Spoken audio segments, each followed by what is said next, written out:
Prepare yourself for battle, heroes. I can't stay too long. I have to go to a local Oktoberfest at a brewery. No one loves the stream anymore. I knew it. No one loves Bandit. Welcome back, everybody, into the NAN houses. On the left-hand side, we have the Alliance with Amadara, Junkrat, Weary Day, Rhaegar, Liam Hogger, Brandon on the Genji, and Caesar Salad and Uberak. Right side of your map is going to be the Horde with a Valimar, Malfurion, Kelsier, Chromie, Fuzz, Rexar, Misha, of course, Bled by Misha, Tremor, Johanna, and Kira on the Urel. 3, 2, 1. I appreciate you being here. Thanks for hanging out, forget what. And I hope the Oktoberfest is a good time. Oh, Flare level 1 for Rexar. Okay. Good utility of vision from that. Little chap to find Misha. Concussion Mine as well. Condemned from the Johanna, trying to save the bear. And it looks like a Righteous Hammer connects into Brandon, trying to get away. And it doesn't seem like our Genji will be taken down. Urel will chase after him a little bit. That's a nice staggering blow into the wall from Hogger, and Johanna's the first one to be taken down. Kelsey are able to back away, throws some Sandblast into Liam, who looks for the bounce towards the north side of the map and does get dropped to about 30% of his HP. Kier's going to round the corner with a Righteous Hammer, gets the stun immediately. Staggering blow is the answer, right back into Kier. Easy throw Dynamite, the Avenging Rat to close the distance. Liam trying to get the spin away. He gets a small spin, cancels the bounce, the staggering blow, the Loot Horde. Can they chase down Liam? The easy throw Dynamite. Weary Day is rotated up, as well as Brandon. And now Kier is the one who is in a bit of trouble, as he will be taken down by the Genji. Double kill early on to the side of the Alliance.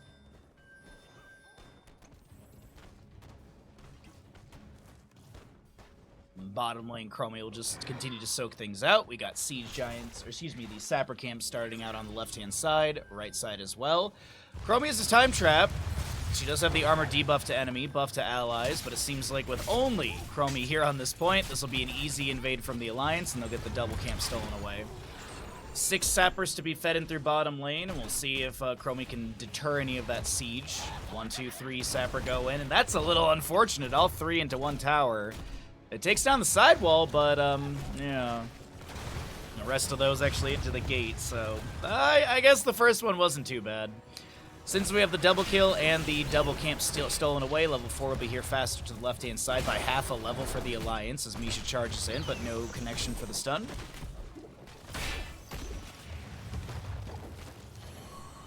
You got Taste for Explosions on our Junkrat level 4. Full Swift Strike build for our Genji. No Shirk and Mastery level 4. We got Hand of Freedom Urel, pretty standard. Subdue for the Johanna. Nothing crazy really to note right now, as another Time Walker's Pursuit from Chromie to get some vision in the rotation to mid. A charge from Misha trying to find the stun, but none to be found. Hogger up in top lane will take a couple tower shots, lands the staggering blow on Urel, who looks to chase in onto Liam here. Liam still getting low. Little Vindication damage. Hogger throws back the easy throw Dynamite. Starts up this camp, but I feel like this is kind of a bait. I don't think... What? Really? Liam is going for it. Okay. Rexar's rotating... Yeah, Rexar's rotating up. They get the stagger onto the wall. Urel does tag the camp. But the objective phase is here. Chromie blasted away by Concussion Mine in bottom lane. Single objective at bottom. Looks like Genji's going to try and get the channel right there. Oh, goodbye, Liam. I don't think I see a bounce out of that one.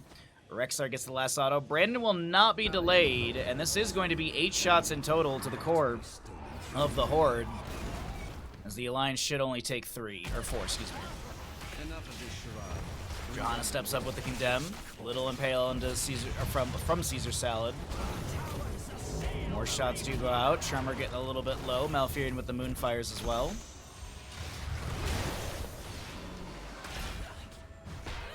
Alright, I do believe that's the end of that little engagement as we see our camps up here in about 10 to 12 seconds or so. No, 6 to 19 actually.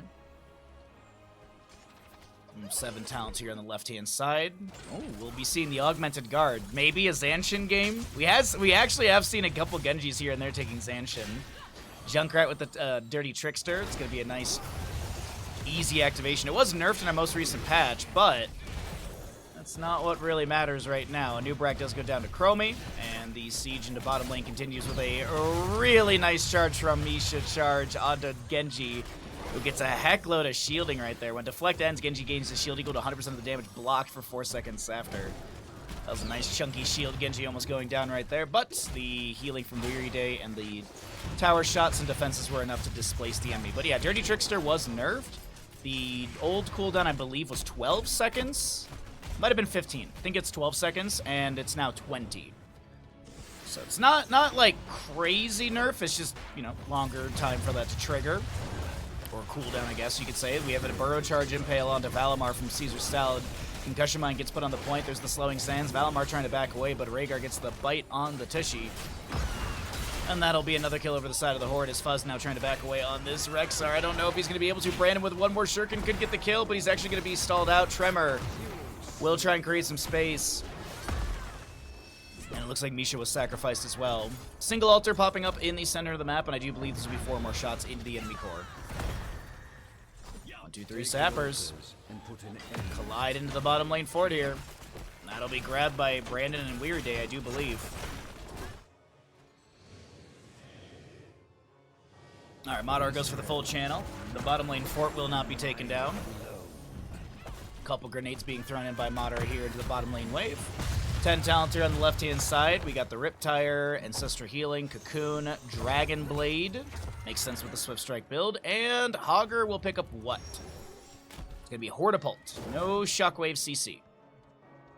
Opposing side, of course, the Slowing Sands have already been picked up. We've got an Avenging Wrath in from Urel. Righteous Hammer onto Liam in mid. He'll be able to activate the activate his spin. Hogwild, there we go. And I'll be able to disengage from that lane. No big deal. No big stress. Time Trap onto a Nubrak. Takes 1 Sandblast, but it looks like he did have his Carapace active. I don't believe he was Nerubian Armor level 1. I might have missed that, but either way, we'll take a look at that in a second here when he activates a W. No, it's, yeah, no Nerubian Armor level 1 since he only has the 40 spell armor. Burrow Charge, but that's just to get out right there. That's a lot of damage onto this Junkrat. Dirty Trickster didn't trigger. It is off a cooldown. That's that little greenish smile you see underneath the Junkrat there. As our Uro clears out mid. It is still going to be an 8-core HP difference. 36 to 28. Potential invade. Hogger does see Kier jumping in. The Concussion Mine's on the point. Hortipult in from Hogger as well. No activation of the Concussion Mine. Still Riptire from Junkrat will be coming through. Valimar with the Tranquility as Hogger gets a decent Hogwild through the enemies. Throws the Loot Horde down on the ground as we also have a Time Trap from Chromie activated, trying to create some space for the allies to back away. No camp invade to be achieved, and no loss of life though. Granted, Ardent Defender was burned. Riptire and Hortipult traded. There's a Blessed Shield from Johanna thrown out, but I don't believe we found the stun, as now Tremor and bottom will be able to clear things out with Kelsier and Cure. And it's double objective phase in the solo lane, and Nubrak will land the Cocoon onto Misha. Liam gets the channel, and now he's going to head left, and this is going to be now a 12-shot game. It could be a 16-core HP difference game here. It's looking like that's going to be the case. Like all the others. No loss of life. Well, we just don't want to note the real sad things in the game. Righteous Hammer into a Nubrak as the charge from Misha comes through, trying to get some revenge for earlier as it's 4 to 2 in kills. 9 regeneration globes on our Rexar Hunter-Gatherer, 48 taste for explosion stacks for our Junkrat.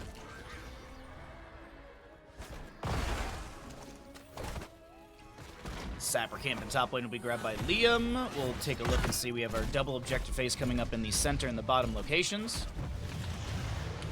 Chromie has a wave being pushed up, but I think Madara Weary Day should be able to clear this out. Yeah, Caesar Salad's here as well. 13 talent here on the left-hand side.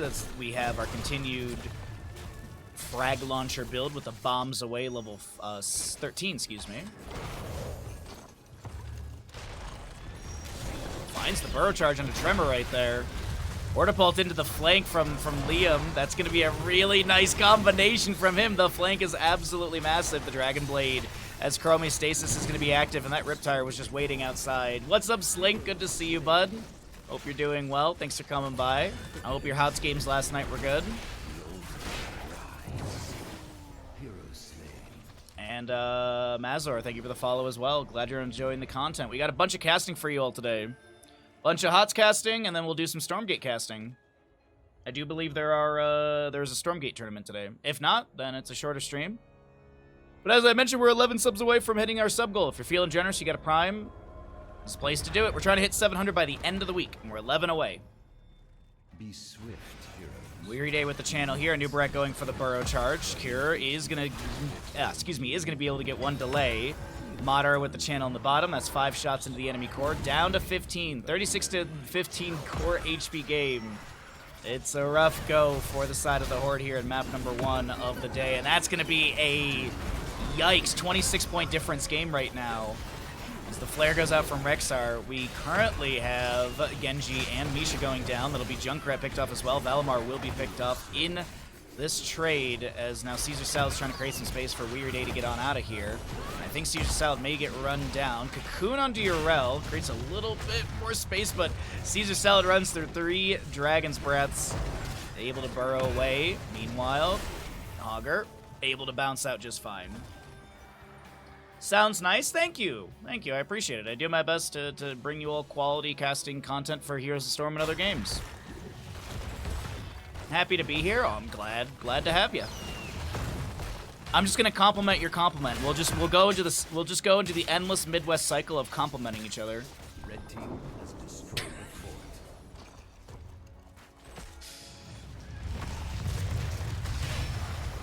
Our flare goes out from Rexxar. No subdone for the Johanna just yet. Triple altar phase coming up. Could be game winning. We also still have boss up and available. It's an 8-4 kill game. 16 to 14, 16 to 15 just about in our levels. It's a Nubrak burrows into bottom lane, trying to find something here. The Swift Strike into Tremor as well. Your compliment means a lot. I appreciate it. Oh man, I appreciate your appreciation so very much. Time stuff onto 2 players as Liam tries to get away here. He'll be able to back up just fine. We currently have the Sapper Camp being cleared away. Valimar with that Tranquility activation, and I do believe the minion wave and Sapper Camp will be cleared away as our triple altar face comes up in 5 seconds. The altars have risen. I'm going back to the Midwest on Tuesday, so I'm getting my lingo back. I don't want to sound like a Californian when I show up. We have this center location will be channeled by the members of the Horde, so they'll be able to get 4 shots in. The objective phase continues. Let's pull away our talents here really quickly so we can get a better view of what's going on in this situation. Weary Day and Cure looking like they're going to trade, and this will be a 28 to 6 HP game as the Gravekeeper is getting low here. The Raven Lord pretty healthy here on Towers of Doom, map number 1 of the day. Gotta get your please, thank yous, excuse me down. Yeah, I gotta get Ope back into my consistent phrasing.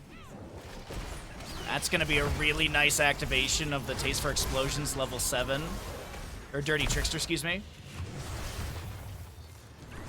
That Dirty Trickster almost found a kill. I mean, it did find a kill on Misha, but we don't have to talk about that sadness. Center teleport is open up. We're post 12 minutes into the game. That means that the structures are also going to keep values with damage, health, and experience being buffed as well. Next objective phase looks like it's a single altar. Trying to see, there's a lot of icons over this center location. Yes, it's a single altar in the bottom of the map. At this point, it's not game winning for the side of the Alliance. The Horde. Is this the Towers of Doom rally point for the Horde? They're post level 16. This is oftentimes when we do see the sort of the breath of life for a team on this map. Yo, Bag, what's up, bud? Good to see you. Happy Saturday. It's a staggering blow into Fuzz right there, who does go down. Hogger spins in and finds a nice placement by Kelsier. Genji swift strikes over to Tremor, looking to body block this Johanna, and it looks like, yeah, this is going to be the Johanna taken down here. She's caught between an Anubarak and Junkrat. Junkrat finds the kill. There's actually going to be a purge onto Cure from Weary Day to get the extra slow.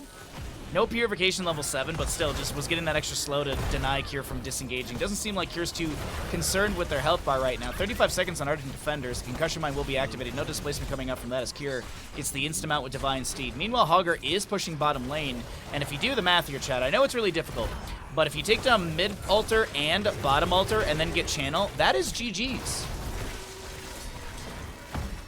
Cocoon onto Malfurion, who did activate the Tranquility. The Ancestor Healing from Weary Day will be a little too late onto Brandon. Concussion Mine onto Valimar just as the Cocoon expires. Mid Fort goes down, mid Keep goes down, bottom Keep will fall as well. Hogger one more auto, gets it, and all the allies need to do is deny the rotation down to the bottom. They just need to create about 10 seconds for Hogger to get the channel here. Weary Day with like 500 HP trying to get the slows. Kier goes in with the Avenging Wrath and activates that Ardent Defender, as we had mentioned, was just about off cooldown.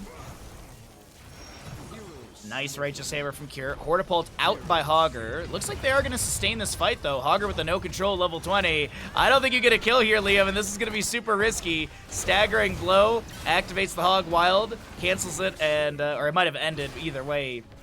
It'll be Liam's health bar falling as well, and a whole total of 2 shots go into the enemy core, but these 2 shots mean this map is not over just yet.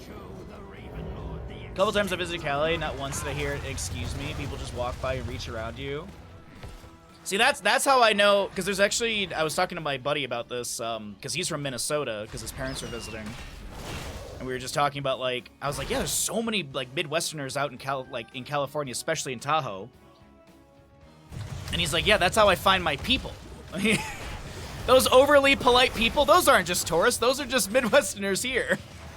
And it is kind of true. It is very true. The most polite people in the town are the ones that I find are from the Midwest. Goodbye, Genji, as this boss is going to be grabbed. Ladies and gentlemen, are we seeing the rally here? Is this the Towers of Doom rally coming out from the Horde late game in map number 1? It very well may be. I gotta wake up the mouth today. Oh, that phrasing. That ain't good phrasing. But level 20s are here on both sides. Let's go ahead and kind of go through all that while we're waiting for everyone to get back into lane. Never mind, a Nubrak goes in with the Burrow Charge. Feign death from the Rexar there. Buys a window from some of the CC. Condemned from the Johanna pulling some enemies in. We have a Cocoon onto Malfurion that's expiring. The Tranquility with the Serenity level 20 upgrade. There's going to be a Storm Shield activation of Johanna as the Hog Wild from Hogger is going to be a little too wild for him. He does go down.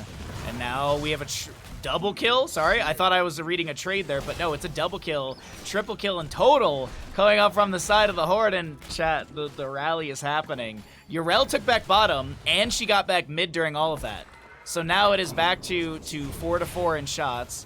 Hunter-Gatherer for Rexar's done. More armor for Misha, as well as Rexar, if I'm not mistaken. Actually, baseline armor for Misha and Rexar. Yeah, Rexar and Misha gain 15 armor. Yeah. Tremor going for the channel, interrupted once by Genji. Nubrak burrows to safety on the left-hand side. Did go Trader King level 20. Genji's moving to the right side of the map. Are they okay with giving up 4 shots of their 6 HP? It looks like they have to be. It looks like they have to be fine with giving up those okay, they're down to 2 HP. It is 22-2. It is a 22 well, it's a 20-point difference game, as the top bell tower does go over to the side of the Horde, and they'll get 5 shots in. Make it a 15-point game difference. My gosh. What a game number 1 today. This realm is mine. Mine. What a game number 1. Rexar Flare sees the Genji on the point, or on the camp. Brandon will Swift Strike away. As I mentioned, we do have 20s, though we didn't really go through them. We've got our Serenity, Piercing Sands, as well as Kill Command, Blinded by the Light, and Seraphim. For the side of the Alliance, it is going to be a Trader King, The Dragon Becomes Me. Yes. As well as our No Control Hogger, Ancestor Healing, Farseer's Blessing, and Cannon Bulls. Boss will be up in 2 minutes and 30 seconds, so that'll be 20 minutes, 50 seconds about, I think, if my math is roughly right. So almost 21 minutes in game time. We have lost a tower. Bottom bell tower, well, top bell tower went back over to the side of the Alliance. Bottom bell tower gets picked up by the Horde. Still a 5-point advantage, but as we can do the math here, if the Alliance gets this channel on the next objective, they do win. They'll have 3 shots going in. Granted, next objective is singular in the bottom of the map. The Alliance can give this away. The rotation onto this is not the best. The poke from Chromie and such are really good. Hold on, they're going to go in with a Yrel. Bless Shield from the Johanna. Condemn as well. Genji just popped. And just like that, Rhaegar goes down as well. The Ancestral Healing denied. Hogger is able to bounce off the wall to safety. And I think, yeah, absolutely. This will be 5 shots into the enemy core. Wow. Wow. What a game. By the way, Taste for Explosions, level 4 for Junkrat is almost done. We do not see this being completed very often.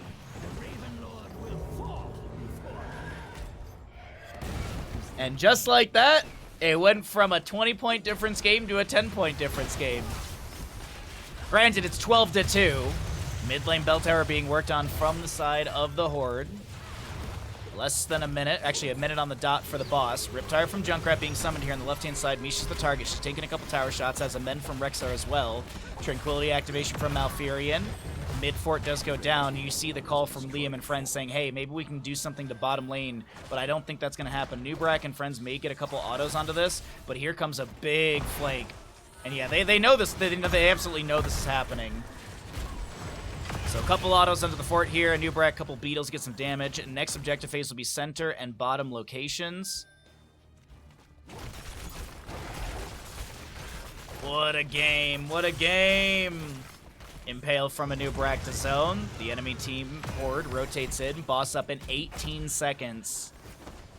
So yeah, just under 21 minutes in game time. So they're doing this sort of ballroom dance from top to mid, or from mid to bottom. Trying to get little pokes onto the structures here. Boss is up. You hear that laugh. So essentially, they're saying, okay, boss is up. The enemy's going to be going for this. Liam, I don't know about that one there, bud. My hold on this realm. Oh, are they gonna? They're okay. It's gonna be contested boss. It looks like it's contested boss. Some shurikens into the bush. Blast shield. Oh my god! They just turn onto Liam and decimate that Hogger. Boss is fully leashed. Dragon Blade activation from Genji. Boss goes to full HP. Double objective phase is up, and like this is a really awkward situation. Granted, Hogger is dead for the next 52 seconds. Nubrak burrows in onto Kelsier, gets a cleanse from Alfira. Meanwhile, Bran on the right side of the screen is going to go down. The timeout from Chromie buys the window. Kier's going for the channel already. Oh my god. Both bell towers plus bosses GG. No way. Does Horde really reverse this? Are they really about to do this? Another flare out from Rexxar. Literally, it's 6v3 in top. About to be. Misha's, you know, counting Misha. Kier still to make the rotation. What? What is this game? Are we serious? Are we serious with this game right now? Way! Are you serious with this? I think that was the best Towers of Doom game I've ever casted. I think that was the best Towers of Doom game I've ever seen. I think literally that was the best Towers of Doom game. Oh no, we're 12 subs away from hitting 700. Chat, we're so close. We're 2 subs away from December Mario Kart. 12 subs away from hitting 700 subs, which is the goal before I go on vacation after tomorrow's stream. We're so very close. If you're feeling generous, if you're loving the stream, if you love Bandit, be sure to take a look and see, especially if you have your Prime Gaming. Prime Gaming is free, technically, you know. What's up, Kalavoth? How you doing, bud? I hate hounding for subs, but we're going to be hounding on it today because we are so very close. We're so close. Heroes, prepare for combat. Welcome back, everybody, into the NA in-houses. My name's Bahamut. On the left-hand side, we're going to be taking a look at the Alliance, who is down in this best of whatever, with Akir Hanzo, Porky Hogger, Fuzz Junkrat, Caesar Salad Muradin, and Valimar Malfurion. On the right-hand side, it's going to be the Horde. We have a Brandon Greymane, Tremor Diablo, Weary Day Brightwing, Kelsier Zagara, and Liam on the URL.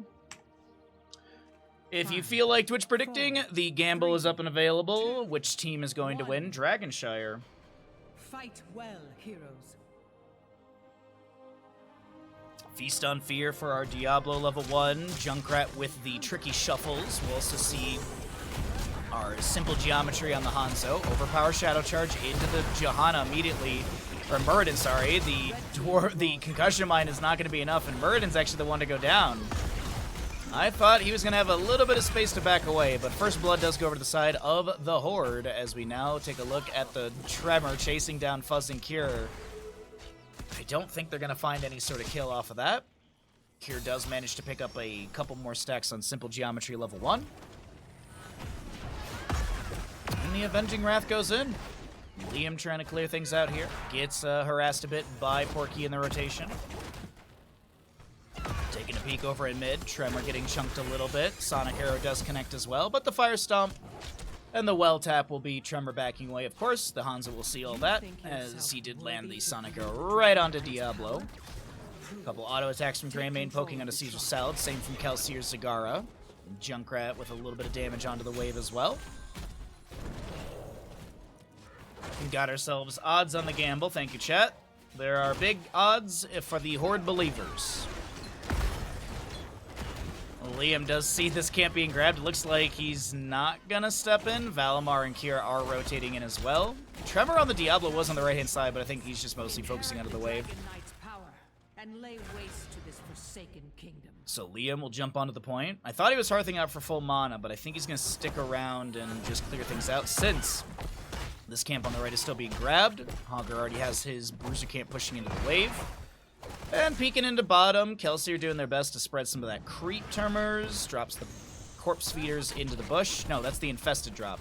Man, corpse feeders, bile drop, and infested drop. I don't think I'll ever nail those down. Just constantly switch them around.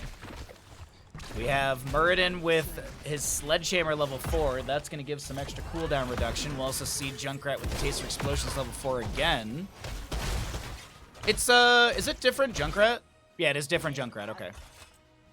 Because last game was Madara Junkrat with the Taster Explosions. I was wondering if this is same Madara trying a different build or something like that, or a new build order.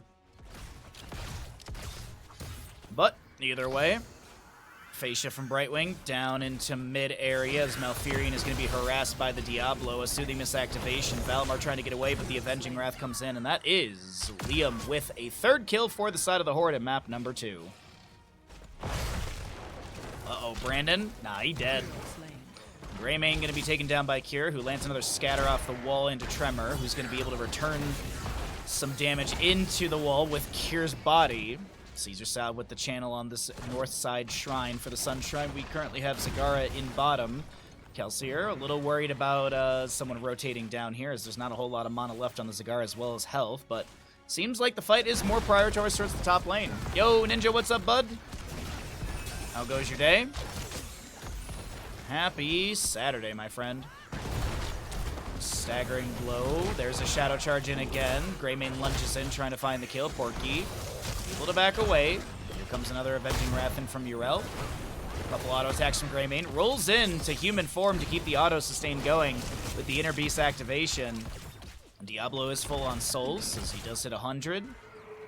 And level 7s are here on the right-hand side. A little bit faster, of course, for the Horde, since they did have that early game triple kill.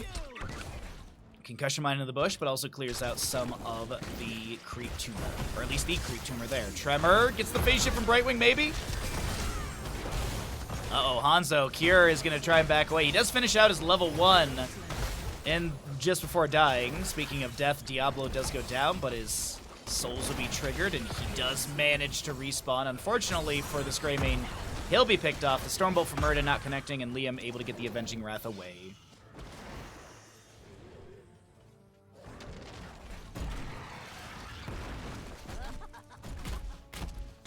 Alrighty, so we do have that Bile Drop for our Zagara, level 7. We'll be seeing Diablo with his Sacrificial Soul, and who's going to go Diabolical Momentum at level 7. Malfurion still just going into healing build. Hogger trait build.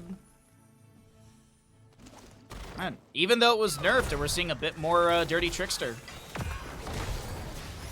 Diablo trying to close the distance here onto Porky with that Shadow Charge, but a Stormbolt from Muradin, I think, slows things down. Heroics are almost here on both sides. We still have not had a Dragonite to either side here. 5 minutes into our map number 2 of the day. Hope you're all having a wonderful Saturday. Thanks for hanging out. Little Envenom attack right there from Kelsier, empowering onto Fuzz's health bar, but the Junkrat's able to back away. I think he was like down to like maybe a third of his, maybe losing 1/3 of his HP, but still Very, very healthy overall. Arden turns around from the channel. There's a Stormbolt into a root from Malfurion, the Face Shift from Brightwing, and she will be rooted. Is there potential kill onto her? No heroics are here for extra CC from Hanzo or potentially Muradin with a Haymaker. Liam and Porky in top lane will still continue to brawl out. Little Avenging Wrath in. Diablo, post level 10. That's the orange one, so he has the reduced consumption of souls, but of course he still has to be at 100. Devouring Maw, Apocalypse, Blink heals, go for the throat, and Ardent Defender. I don't think Liam's a... Well, Liam actually did do Holy Ground a week or so ago when we were doing some in-house casting, but looks like it is going to just be our... Holy Word... No, not Holy Word Salvation, the Ardent Defender. Sorry, I said it 2 times and I forgot it immediately. In bottom lane, Junkrat and Hanzo will be taken down. There was a beautiful Apocalypse into Dragon's Arrow, as there's a Devouring Maw into Malfurion. The overpower's there, and the Horde find their 7th kill of the game. As Zagara goes to put some Creep Tumor into the bush, and Muradin comes through with a Stormbolt, the staggering blow, the Shockwave. Augur looks for the bounce. Kelsier. No, it's Weary Day tanking tower shots now. Caesar Sal trying to back away, but this is Muradin forced to use Avatar. Weary Day taking a few more mid-lane tower shots as the camp pushes in. Caesar Salad lands the Stormbolt, and this is Dragonite #1 of the game going over to the side of the Horde. Liam able to sneak away and grab this. We'll have bottom lane fort going down. I think Dragonite's going to go clear out the top lane wave while the rest of the team pushes bottom. Augur just now respawning. Weary Day going to Hearth out. I assume they've got a phase shift available. It is. But it doesn't seem like it's going to be used since Tremor, Brandon, all of them are backing away, and they're probably just going to reset on their own. Also, the big thing right now is it's not... I mean, Diablo could use some health, and he does get some from the Hall of Storm, so it's mana bars that are a little bit low, especially on the Zagara. She has been mana starved for, I'd say, the last few minutes of the game in bottom, and she's been doing her best to hold things down. But I gotta say, Kelsier on said Zagara is doing a fantastic job. Nicely done overall. 5 kill difference, favoring the right side. Caesar Salad gets discovered in the bush. Concussion Mine, oh no! Okay, I was gonna say the Concussion Mine kind of helping out Diablo get right next to the enemy tank. Muradin putting the pressure on. There's an overpower. No Shadow Charge activation. Tremor getting really low here. The Shockwave from Augur. Oh no, the Horde. There's a bit of space created in Apocalypse activation as well. The overpower is still actually, the Augur walks right into it. Greymane goes in for the throat and finds the kill onto Hanzo. Diablo Souls were expended to respawn here. And a Riptire should take down Kelsier. All in all, it's a, whoa, sorry, Greymane found it. It's going to be a triple kill, or a 3 kills on each side. Obviously, there's only 2 death timers on the right, but that's because Diablo had the reduced death timer from his Black Soulstone. Mid lane siege continues right now. Not a whole lot of HP left on this tower gate. Or fort gate, if you will. And our next objective phase. It's a really low cooldown from when the Dragonite goes down to when the next one is up. And I would probably say somewhere in like the 9-10 minute area. We should be getting our next announcement. A little bit of damage onto Tremor. Some slow as well. There's an overpower to try and get some speed out of here. The Spell Shield is activated from the Brightwing, but it's just not going to be enough, and Augur does manage to find the kill. Greymane uses the Dark Flight into Caesar Salad and then rolls away as well. A Razor swipes away. Little well tap right there. Liam looking for a flank. None to be found. And top fort will take a bit of damage here. Bottom lane will be pushing up as well. Double catapult over in this lane. Bruiser camp to be grabbed on the right. And a couple kills found by the side of the Alliance here. Kind of rallying in this map #2. They had a bit of a rough start. It seems like they're starting to get some momentum in their favor. And also, I mean, 9.5 minutes in, we've only had 1 structure go down, actually. 1 fort, and that was in the bottom lane. Greymane is working on top right now. Fort is a little bit low. Minion wave is thin. Caesar Salad Dwarf tosses in. Some body blocking under Urel. Liam's forced to use the Avenging Wrath away. Greymane Razor swipes through the minion, or through Caesar Salad there. Porky with a staggering blow into the shot. Oh my god.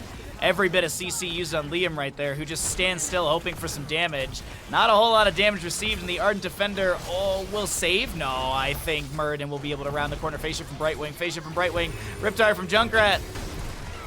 Liam tries to get away, and it just won't work out. Muradin with the Stormbolt as the Avenging Wrath activation does happen, but the solo laners will be traded. Greymane almost gets out. from the enemy concussion mine, but an auto attack from Hanzo finds that kill.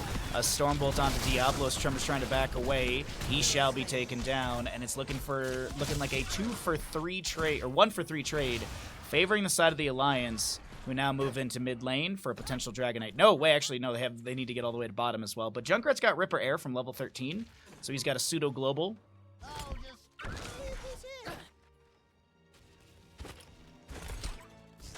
Man, chat is just deep into the game today. Fire comes for you. Chat is just glued to the game today. Good to see all of you. Thanks for hanging out. A little Flame Breath from our Diablo. A couple autos onto the from our Dragonite, excuse me. Mid Fort is going to be taking a couple autos here as the minion wave does crash in. The members of the Alliance trying to find their first structure taken down of the game. Gray main Inner Beast active is going to zone. How's the back doing? It's a lot better. It's a lot better. I've been doing exercises. Everything I've been doing is to get ready for the ski season, which I probably won't go to opening day this year. It's hard to chat when I'm simply listening to it while driving. Well, I appreciate you listening to the cast while you're driving. I hope you have a safe drive. Hopefully it's a short one. Good morning, Walter. I just wanted to see a little bit of chat. That's all. Thank you, chat. Appreciate it. I have seen enough. For now. I just wanted to see a little bit of you cuties. Thank you, thank you. Alrighty, anyways, back into the game. 16s are here on both sides. Imposing presence for the Muradin. We'll also be seeing our Zagara with her Hydraless Transfusion, as well as the Corrosive Saliva. The Templar's Verdict for the armor reduction and percent-based damage. We'll also be seeing our not greater polymorph, the Critterize. Endless Nades on Junkrat. I'm assuming it'll be Big Balls at level 20, because, I mean, Taste for Explosions, Tricky Shuffle. I guess, well, Tricky Shuffle is just movement speed when you have no charges of your grenade left. As well as, I think it's auto attack damage. But either way, in top lane, potential dive onto Liam, but he will not be taken down. It's hard to chat when I soup. In case you missed it, chat, forget what has turned into a pot of soup today. And top lane camp will be pushed away by Liam right now. Yeah, I definitely still have bad days with my back as well. Like, Thursday was not the best for me. Whoa! What? Perfect timing. Tier 3 sub. Perfect timing, Nancy. Tier 3 sub.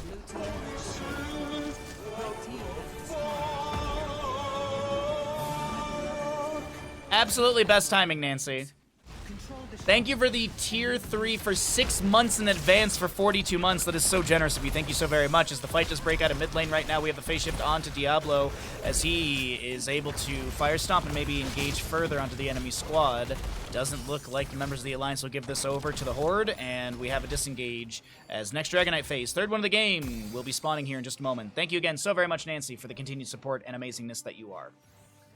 It's good to see you last night in the Discord movie night. We've got another Discord movie night this Sunday, chat. Tomorrow, watching 13 Ghosts. And our last Discord movie night of the month will be on the 25th, which is going to be Rocky Horror Picture Show. Hey, Big Scary Duck, good morning. Good morning, everybody. Thank you all for being here. Bunch of wonderful humans in chat. Diablo, Sacrificial Soul, level 13 is almost, or Devastating Charge, sorry. Sacrificial Soul is the level 4. Devastating Charge almost done, though. Apocalypse activation. And level 13 finishes out onto Hanzo. As Tremor takes down Cure. In the engagement, it's 19 to 19. A small experience difference between both these sides. Leading for the side of the Horde.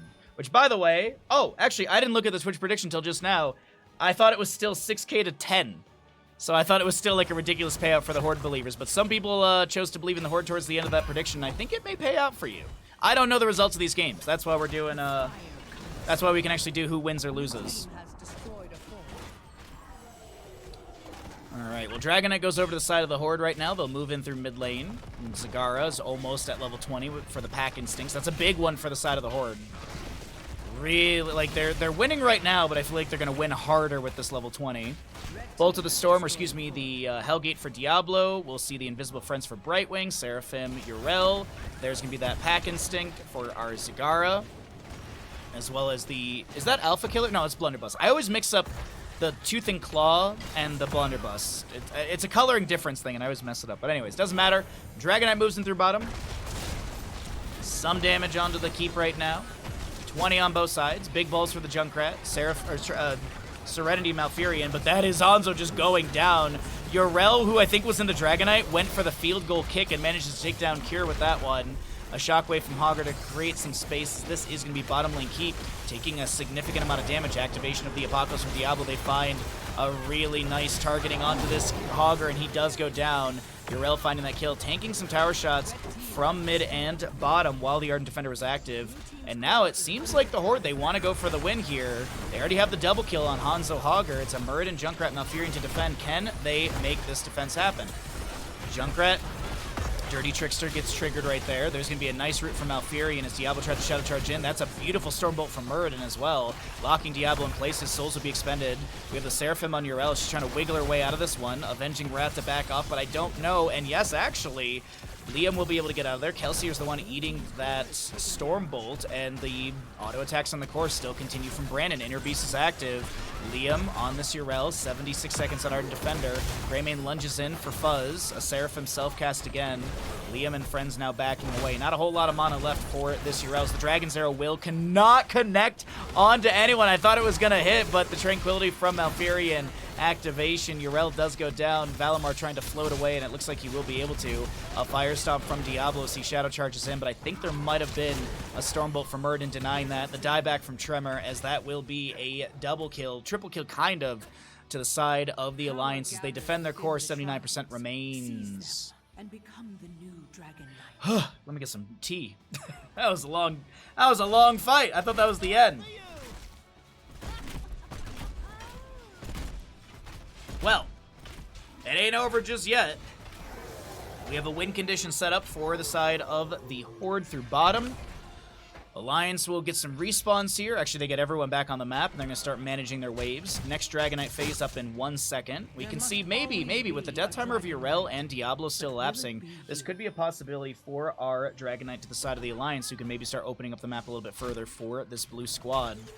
They have managed to take down mid and bottom forts. They could take down the top lane forts. They get the periodic catapult pressure in all 3 lanes, and then maybe No, I think they just prioritize bottom. Find parity in the bottom lane, because bottom lane is a win condition on this map. There's 3 camps you can feed in the bottom, 2 Siege Giant camps in the Bruiser camp on the south side, below the objective channel. So that's why we often see bottom lane prioritized so heavily, because there's just so much amplified siege potential. Maybe Junkrat pushes... I was wondering if maybe they do like a split here. Junkrat will split push with an ally, and then Dragonite manages another lane. Cure on the Hanzo did grab this camp for top, which is slowly pushing up, but that's not the priority of what we're looking at right now. It is going to be the bottom lane siege. Yorel with the Avenging Wrath in. Seraphim activation as well. Bottom lane keep front gate is going to be taken down. Dragonite does its best to continue stepping up here. Little flame breaths into the keep area, but yeah, it actually is getting ticks of damage onto the keep. Only a sliver of damage on the side of the Horde's keep. A Dragon's Arrow goes in, lands onto Greymane. The Bullseye Sonic Arrow gets the stun as well. Diablo comes in with the Hellgate as a Riptire from Junkrat's activated. The Ardent Defender from Yorel does heal Liam back up to full as his Devouring Maw finds 2.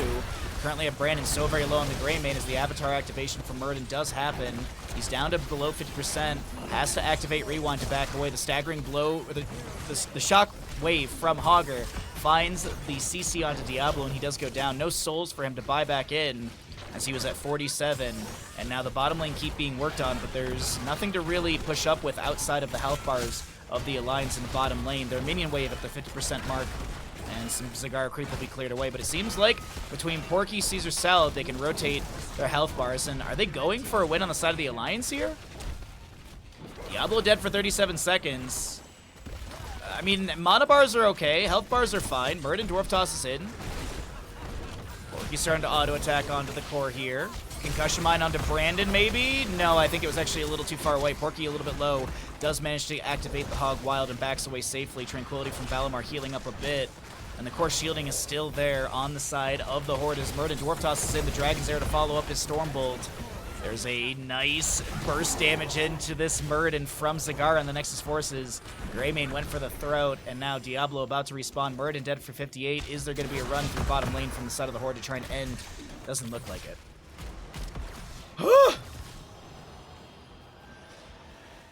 These have been some absolutely stunning fights between these two teams. We have got some great games for you all today. I hope you're all enjoying the stream today. And thank you again, Nancy, for the first sub of the day. Thank you for the tier 3. That is amazing of you. Best tier 3 alert on all of Twitch. Diablo initiates with the Hellgate. And wow, goodbye Liam. Or excuse me, goodbye Porky on the Hogger. Next Dragon Knight's up and available, and it seems like the Horde are going to set up for an objective win, potentially. 21 minutes in. I mean, they get like a 21, 22-minute Dragon Knight here.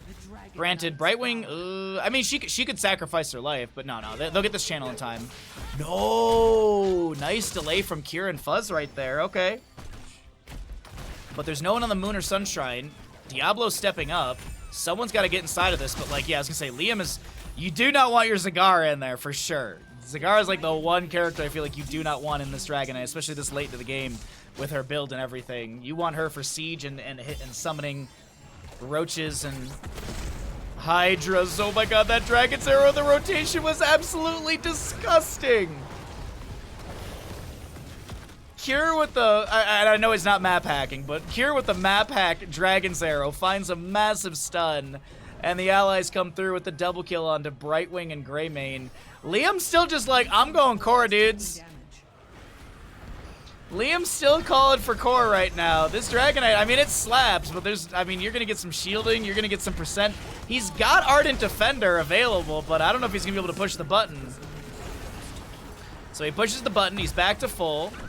Does he have a Divine Steed? No, he doesn't. He's got Hand of Free, he's got the Avenging Rat Talon at 7. He's got the Holy Avenger. I mean, he got like 18% off the core, right? It was 79, now it's 61. Yikes. Yikes forever on that one? I don't know about that. I feel like Liam was just like, I'm just going for it. I'll probably die. I won't get the core, but yeah, I guess he was just committed. Okay.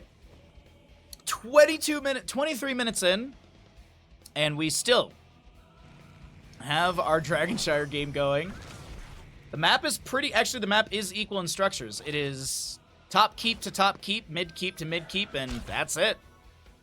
The only really difference is the core HP, 39 HP difference. Wow. What a game. Man, we have got some great games today, apparently. The Towers of Doom game was probably the best Towers of Doom game I've ever casted.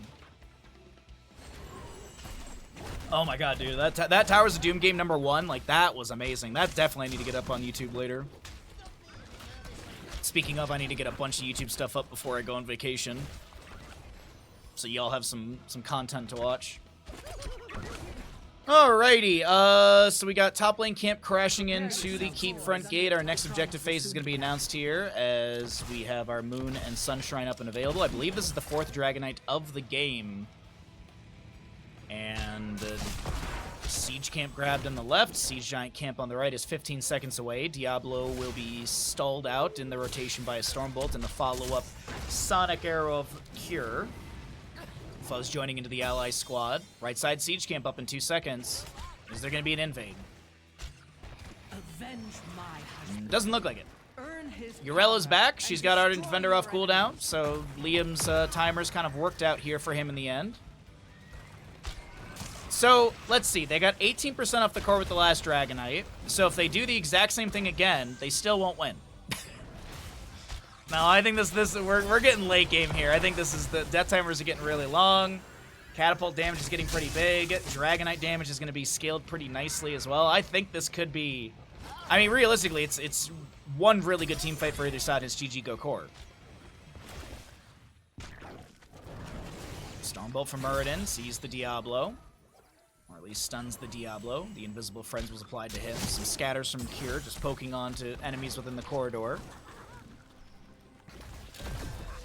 Man, what an equal game. Outside of the level 25 we're about to see on the left-hand side. Muradin in the bush. We've got a steel trap there as well. A little bit of poke from Brandon. I think he's got the Inner Beast active. No, that's just his Blunderbuss spray. So... Oh my god, what... like, the tension in the late game here. My gosh.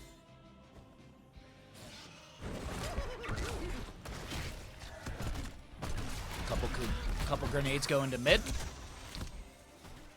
Clear things out right there. Oh, man. So Hogger has the Moonshine in bottom. Yrel has the Sunshrine in top.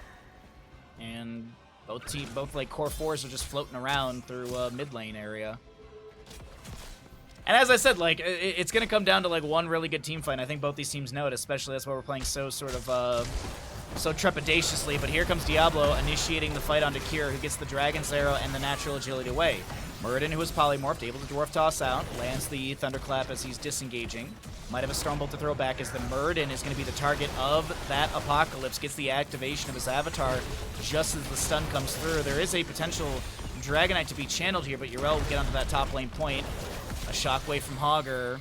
There's going to be a Return Devouring Maw from Zagara. She drops. The Infested Drop comes through, and Diablo's souls will be expended. He does go down. The no control from Hogger. Here's a Riptire from the Junkrat. Kelsier is going to be falling to that no control, as now Brandon tries to trade. He goes in for the throat and finds his old teammate Kira in the staggering blow. It's actually Hanzo. Or excuse me, it's Hogger getting the kill right there. Sorry. Misread the icon. Liam tries to get away, activates Iron Defender. Diablo's back, gets a Blink Heal from Brightwing. Overpower onto Valimar, who's just getting bopped around right now.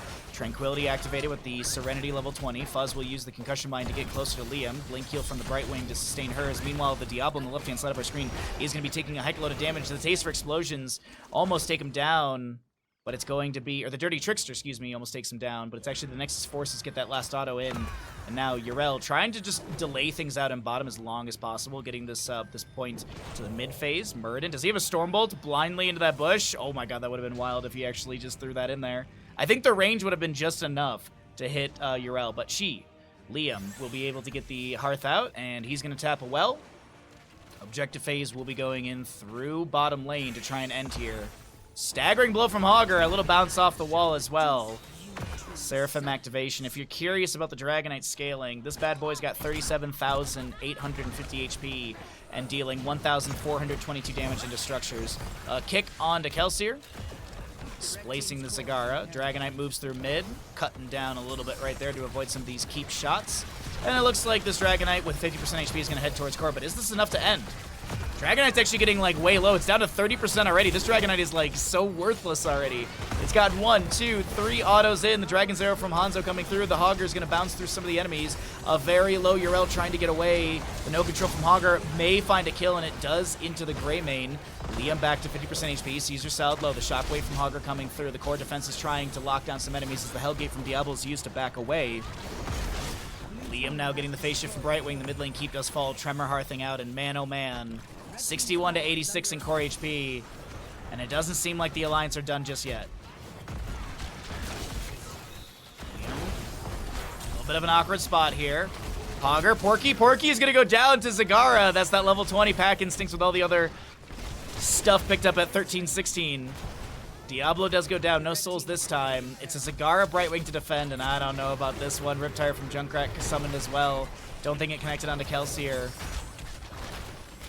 Yeah, unfortunately for the side of the Horde, it does look like they are going to be going down here.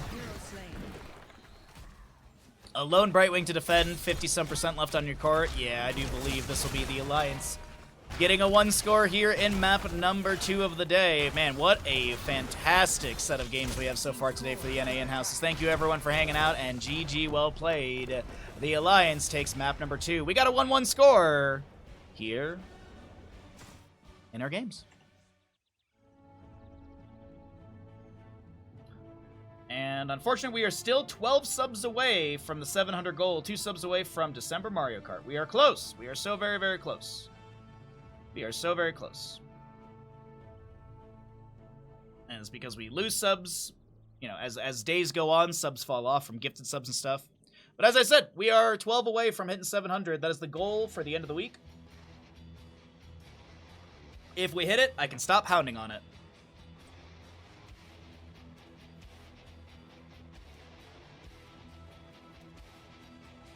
Nearly 500,000 siege, or 500,000, siege from the Junkrat. Nearly 500,000. He doubled, and then some, the siege damage of Greymane. 430,000 versus 210,000. Yow. Junkrat. Kind of MVP of the game, I would say. Bit of an MVP right there. Welcome back, everybody, into the Nexus Gaming Series, into the NA in-houses. Sorry, we're jumping around here. My apologies. We're in the NA in-houses. We have ourselves a map number 3 between these amazing players on the side of the Alliance on Alterac Pass. How fitting. We've got a Cure Zeratul, Tremor Sylvanas, Weary Day Brightwing, Liam Blaze, and Caesar Salad Muradin.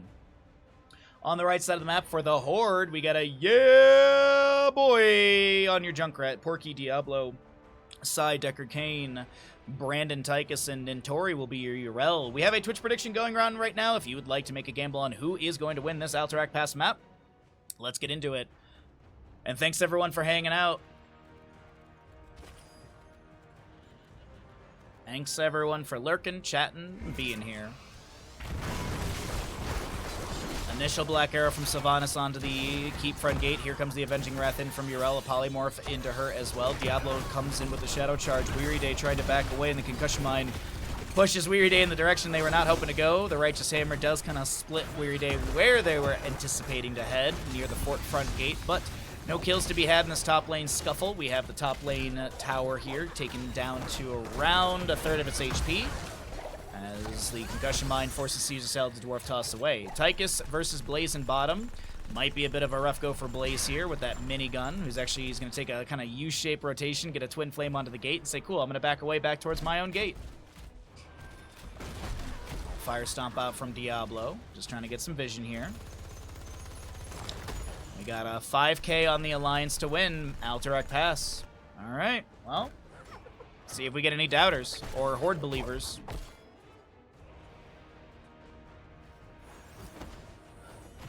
I mean, at least the side of the Alliance has an Alliance character on their team. Granted, they also do have a Horde player on their team. Actually, no, there's 2 Alliance characters. And then Sylvanas. On the opposing side, Alliance, Junkrat, Diablo, StarCraft, yeah. Overpower is met by a Jet Propulsion. That creates enough space for Kier to back away. Liam helping out his Zeratul right there. Oh, Brightwing is neutral? Oh, I thought she was Alliance. Okay. Today I learned. Thank you, chat. Thank you for get what? I appreciate that. See, I just have to say wrong things to get Twitch chat to start talking. Possession level 4 for Sylvanas. She'll be able to steal away some minions. We've got the Magic Spit, Incinerator Gauntlets, Brandon able to get a short distance dash, the Shadow Dagger thrown by Tremor. It's always interesting to see players who are normally one specific role doing something so different. Like Tremor. Like Tremor plays so much tank. So it's always cool to see Tremor on other roles. Excuse me, forgot how to breathe there for a second. It's kind of like seeing Cure when he swaps between Range Assassin and Solo Lane. I really like seeing both of them on those roles, but yeah. Just kind of cool. Just kind of cool to me. Yo, Saddle, what's up, bud? Sylvanas was Alliance until she wasn't. See, I know that. I know that one. That one I actually do know. Something, she burned down a tree. And a bunch of people got upset on the internet. It's just a tree. Oh, Righteous Hammer, Cure, he actually blinks out of the tower shot right there. Sledgehammer level 4 for our Muradin. We've got the In the Rhythm for Tychus, Hand of Freedom.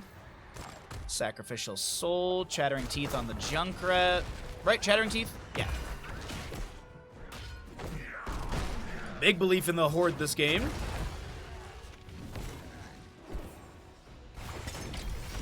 Jet Propulsion from Liam. I think he's just trying to back away right there. Fire Stomp from the Diablo coming through. Brightwing in bottom. It looks like Brandon's just focusing onto the fort front gate right now.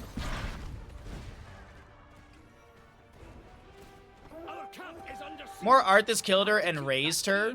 Wait, Sylvanas is the child of Arthas? Now we're getting into some weird lore. I did not know that. Next, you're gonna tell me Jaina's like Sylvanas' mom or something. Dwarf toss in from Muradin as they're gonna be trying to get in here. The concussion mine from Junkrat displacing a bit. Cure was actually, I think, looking for the backline dive, and that will be Brightwing going down to Diablo. Objective phase stalled out here, but I do believe the Horde's looking pretty promising. Singularity Spike will delay out Porky once. Cure goes in with a cleave, still trying to delay out. Shadow Charge denied by the blink. Still Porky tries to go in for the channel here. Another Singularity Spike could be ready. Cleave will be the delay. Caesar Salad with the Thunderclap. There's the Singularity Spike as that delayed activation. Muradin misses the Stormbolt right there, and Diablo gets the channel. Oh my, what? How unfortunate of a Dwarf Toss right there. Wait, if Caesar Salad lives, that's so unfortunate. Righteous Hammer avenging. No way! The great escape from Caesar Salad. Bro, I thought that was just going to be a dead Muradin. That was such a weird grab from Diablo Shadow Charge into the Dwarf Toss. I thought he was clear over the wall, but I guess, no. Not over the line. Speaking of the Big Lebowski, we will be watching that in November. Just because it's been referenced so many times in the last week. So why not? It's a quality movie we haven't seen in a long time. Brandon with the minigun activation. Cure trying to just get the trade, but oh my god, Diablo comes in. And that'll be 10 talent here picked up. Now Liam looking to back away. Commandeer Odin has been summoned, and this is just going to start getting some massive damage into the fort here. Actually, funny enough, the Odin has such a big range that Brandon had to step up to be able to get into the empowerment circle of this objective. Yrel pushed things up in top lane. The objective cleared here. Looks like 50% more of the fort has been gotten. The gate is down. Mid lane fort front gate is down as well. Diablo chilling in the bush, as Deckard had rotated into bottom to bolster the health of that Tychus. Junkrat already getting set up on the right side of the map for our siege camp. 10 talent here, as I mentioned. Stay Well and Listen, Apocalypse, Riptire, Commandeer Odin, and the Ardent Defender. For the opposing side, 10 is going to be rolling on in right now. Might of the Nerazim, Blink Heal, Avatar, Sylvanas' Mind Control, maybe? Bunker Blaze for sure. I doubt we see Combustion. At this level of play, I doubt we see Combustion. It's going to be Wailing Arrow for Sylvanas, no Mind Control. And Zeratul is done with his level 1 Shadow Hunter. Got that cooldown reduction for his Blink. Stay a while and listen as the Brightwing comes through. The Apocalypse underneath it as well. The Wailing Arrow is the answer, but the Riptire will rip apart Brightwing, and Muradin will be smashed into oblivion. The Dwarf King shall be taken down. I didn't have anything there. I thought I did. Top fort does go down. Bottom fort did go down during the objective phase push from Brandon on the Tychus, and it looks like the rest of the team will start doing some more work through mid. No pack campus here. Do have a little bit of poke onto Liam in the fort as well. The Roderick Cube thrown out. A little grenade from Tychus. Decent damage onto the fort here. No boss to be grabbed, and Liam will soak up top lane as Nentori mounted just rolls on out. We'll polymorph onto Brandon. I think he's able just to kind of wiggle his way on out of this. I don't think he's going to go down. Wait a second. Cure jumps in. Singularity Spike activation. Cure, he's considering jumping back into this. The Chattering Teeth are going to be chasing after a few of the enemies. It's going to land onto Liam, who does summon the bunker right beforehand. Ancient Blessings from Decker K with that 13 talent tier advantage. The Concussion Mine does blast Liam away. Meanwhile, the slows are pretty good from the Decker King with that Sapphire, I do believe. Looking to chase in further. Commandeer Odin is getting great damage from afar, and they will be able to take down mid lane fort. All outer layers have been peeled away by the Horde here in map number 3 of the day, and we'll see what works out for this right side squad. It's 5-0 in kills. So far, a flawless game for our right side teams. They've also not lost a major structure. Bottom lane fort's low, but as I mentioned, has not gone down. Top lane boss being looked at by Blaze. They're going to start this. So Muradin, Brightwing, Blaze. Oh, no one saw that Brightwing. We were actually looking at mid lane. No one saw that stun from the boss go onto you. No. Diablo will have his devastating charge at level 13, so we'll be waiting to see those 5 stacks finish out.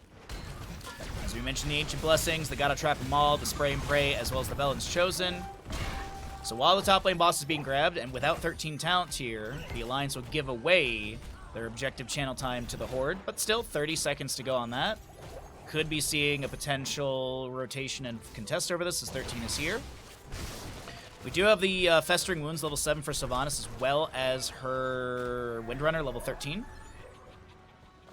Zeratul with the Shadow Mending. I forget which Pixie Dust upgrade this is at level 13, so it's going to be reduce the cooldown of Pixie Dust by 3 seconds and increase the spell armor granted by 25. Blaze with the Collision Course, and Muradin will have Bronzebeard Rage.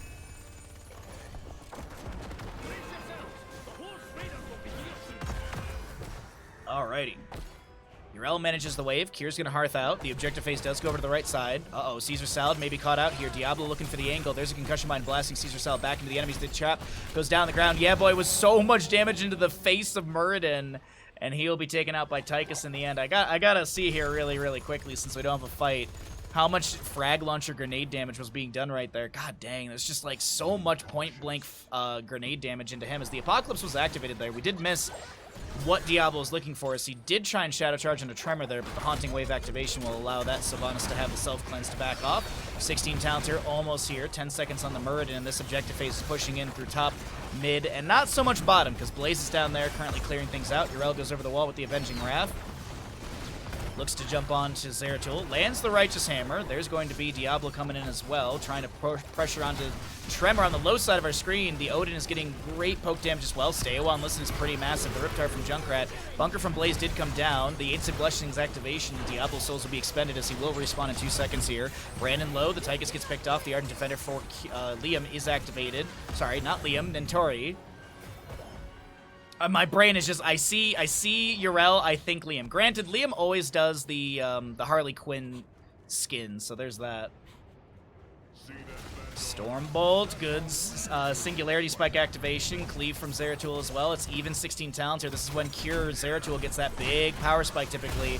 Who's going to look to jump onto Sai, the Deckard Cain. We currently have a Soothing Mist activation of Brightwing. Zeratul jumps back onto the Deckard Cain as Muradin will fall to Yrel.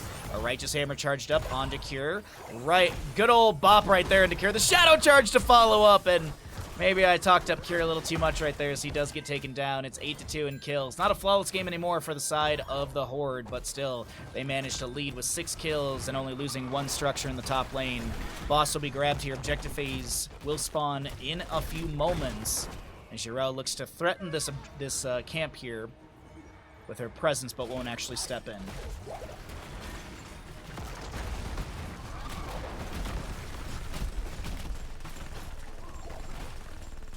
Alright, minigun activation. Bottom lane boss will be grabbed.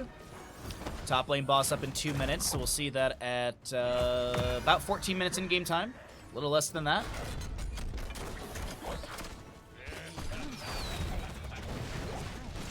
Common Hero has been summoned for the bottom lane. 66 stacks on the In the Rhythm level 4, so he's got 4.5 seconds of duration for his minigun activation. A little more than that, actually, but just rounding on numbers here for ease.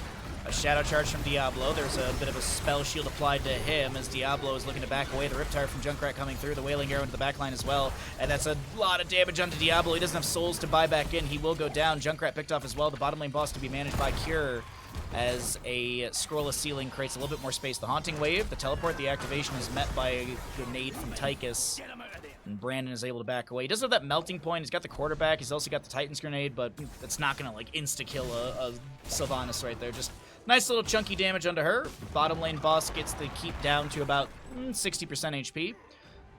And the keeps are safe for now, but we do have periodic Reaver minions in all 3 lanes coming out from the Alliance. The Horde only, or from the Horde. The Alliance has periodic Reaver minions in top only. Only in top, as that is the only fort to go down, but Kier wants to make something happen here in bottom. He's got 1 minion. He's going to do his best to just throw as much possible damage into this fort. Blinking away from some of these tower shots, manages to clear that out. The mid lane fort is going to be worked on next. The Scroll Ceiling does find Muradin taking a couple tower shots, having his armor reduced, but he's able to just get on out of that just fine. No real worry for Muradin right now. Objective phase stalled out at 17 seconds. Zeratul pushes a wave into the bottom lane keep front gate, and here is our siege camp from Sylvanas being worked on the left-hand side.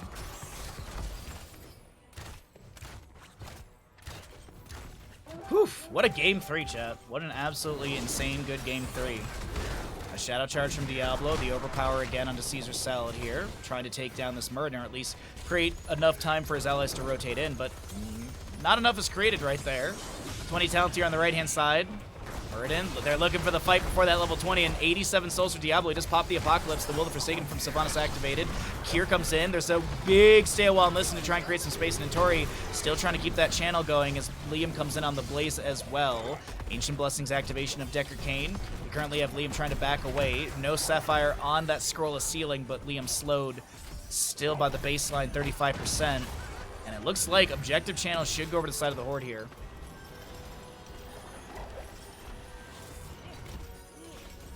Mid lane Fallen, or the mid lane Nullpack camp pushing in. Reducing armor and such.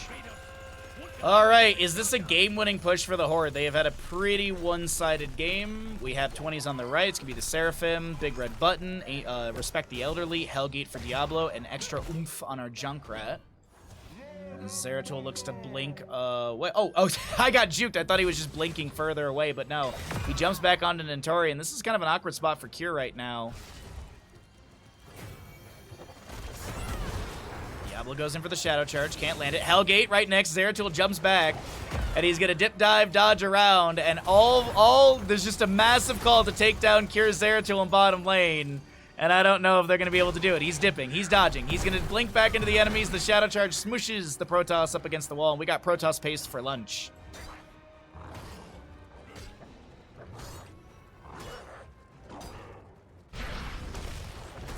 Mid objective and top objective have been cleared away. The mid keep is down to about 25% HP. The mid keep, or the bottom lane keep, is around 60-ish or so.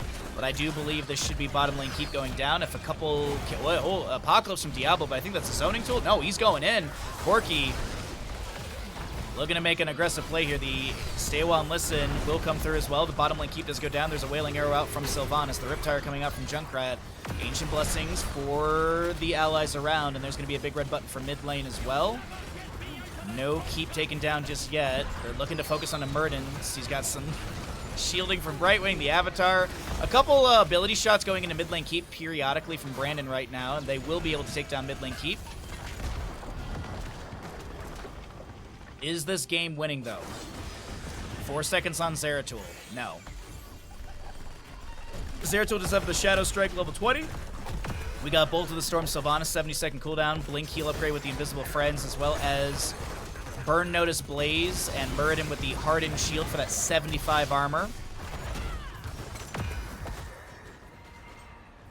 And is this a bottom lane boss call? 4 to 10 in kills, favoring the side of the Horde by 6. 20, just about 21 to 21.5. Very close game here. At least in our experience. When we take a look at the map, though, it is favorable over to the side of the Horde as they've taken down more structures. Blaze checks the bush with his face. He's going to pop Pyromania. The face shift from Brightwing will come through, but Blaze health bar does go down.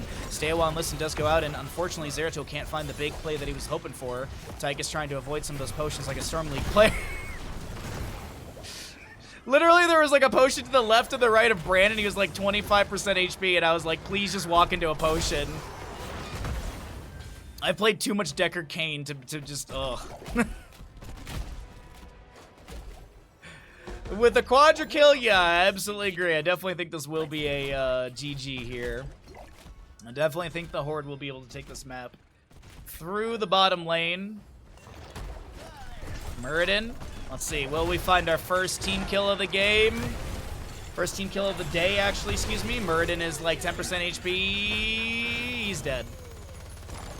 That is a team kill to wrap up Alterac Pass. The Horde with 15 to 4 in kills. Ancient Blessings activated at the end. Commandero New will be summoned as well. And this is going to be GG. Well played. Over to the side of the Horde. They take Alterac Pass as the dominant faction. And we all know that.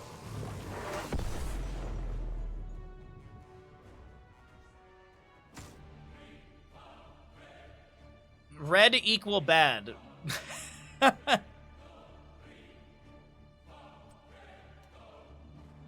Well,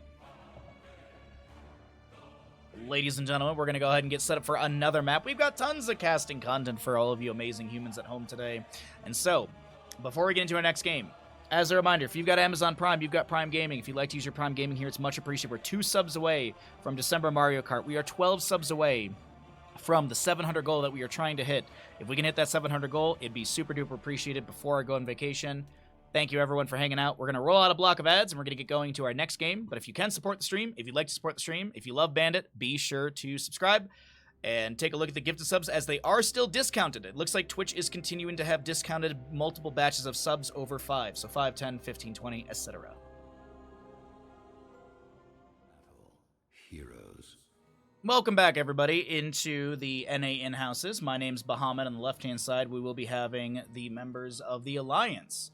It is going to be... Oh, wait, I forgot to update the score. There you go. It is going to be a 1-2 score in our best of whatever, but the Alliance on the left-hand side with a Liam Blaze, Weary Day, Brightwing, Vince on the Johanna, IB is going to be your Tychus, and Shadow Moon Hanzo. Right side of the map is going to be the Horde with a Ultralisk Jaina. Yeah, boy, is going to be your Leoric, Brandon Muradin, Kier Junkrat, and Valimar Lucio. Thank you, Ash Mantle, very much. Yes, we do. We are doing predictions on the games today, so be sure to get your gamble in. You got 5 minutes to do so. Sonic Arrow from Hanzo initially here, just to get some vision. Little concussion mine thrown out by, or little grenade thrown out, excuse me, from Tychus right there, as we have our Ultralisk being threatened by Blaze for a moment. And yes, we do have bid 11 going on right now as well. Bid 11.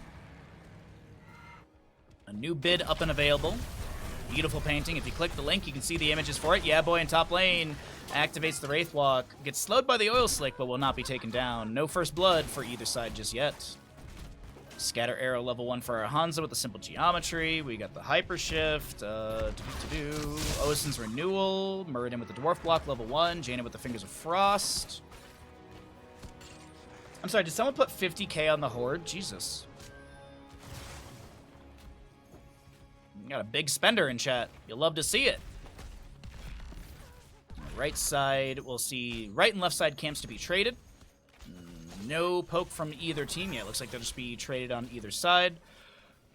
And anything else I can note for level 1s? No, it looks like we got pretty standard stuff across the board. Sapper camps will move into bottom. Take a look into our mid lane really quickly. Kier just trying to push up the wave a little bit faster with Yeah Boy. Not that Leoric has bad wave clear, but just helping out, speeding things up a little bit. Actually, Leoric rotating into bottom lane. No level 4 for the actually slow on the Skeletal Swing or anything like that, but he will land a big Skeletal Swing. Weird Day gets the Soothing Mist activation. Condemned from the Johanna trying to pull some enemies in. And a little bit of poke going out. Ivy is chasing in here. I'm not too sure about that step up right there, and Ivy Tings is going to be taken down. First blood over the right-hand side. You don't have to call me Jesus. AJ is fine. What's up, AJ? How you doing? Don't I always call you AJ? I mean, I know you're making a reference to the gamble, but still, that was clever. That was clever. Good one, bud. Happy Saturday to you. You put a smile on my face with that. Thank you. Alrighty. I don't know. I'm already sweaty in my sweater today. I guess I gotta take this off. Let's see, we have Tychus with his level 4, the Master Assassin. For Jaina, we'll have the Frost Armor. Leoric is going to go into Ghastly Reach, actually, okay.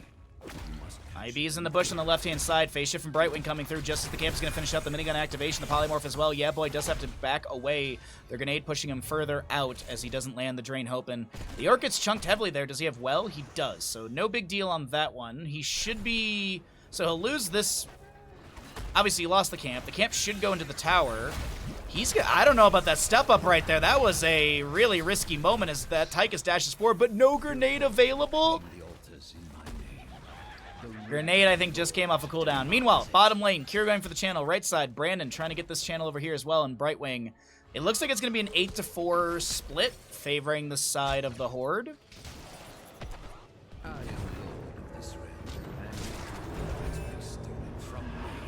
Well, the last few seconds of the Twitch gamble are up, and if you're an Alliance believer, or you just want to play the odds, there's some big odds for the Alliance to win. Liam zoned out over here on the left-hand side, or in the top center of the map, actually. Oh, he's going to go for another delay onto Muradin, who Dwarf tosses in. Jet Propulsion to create some more space, and Muradin just delayed out and having to, even further delayed out, trying to get that Dwarf Toss hit.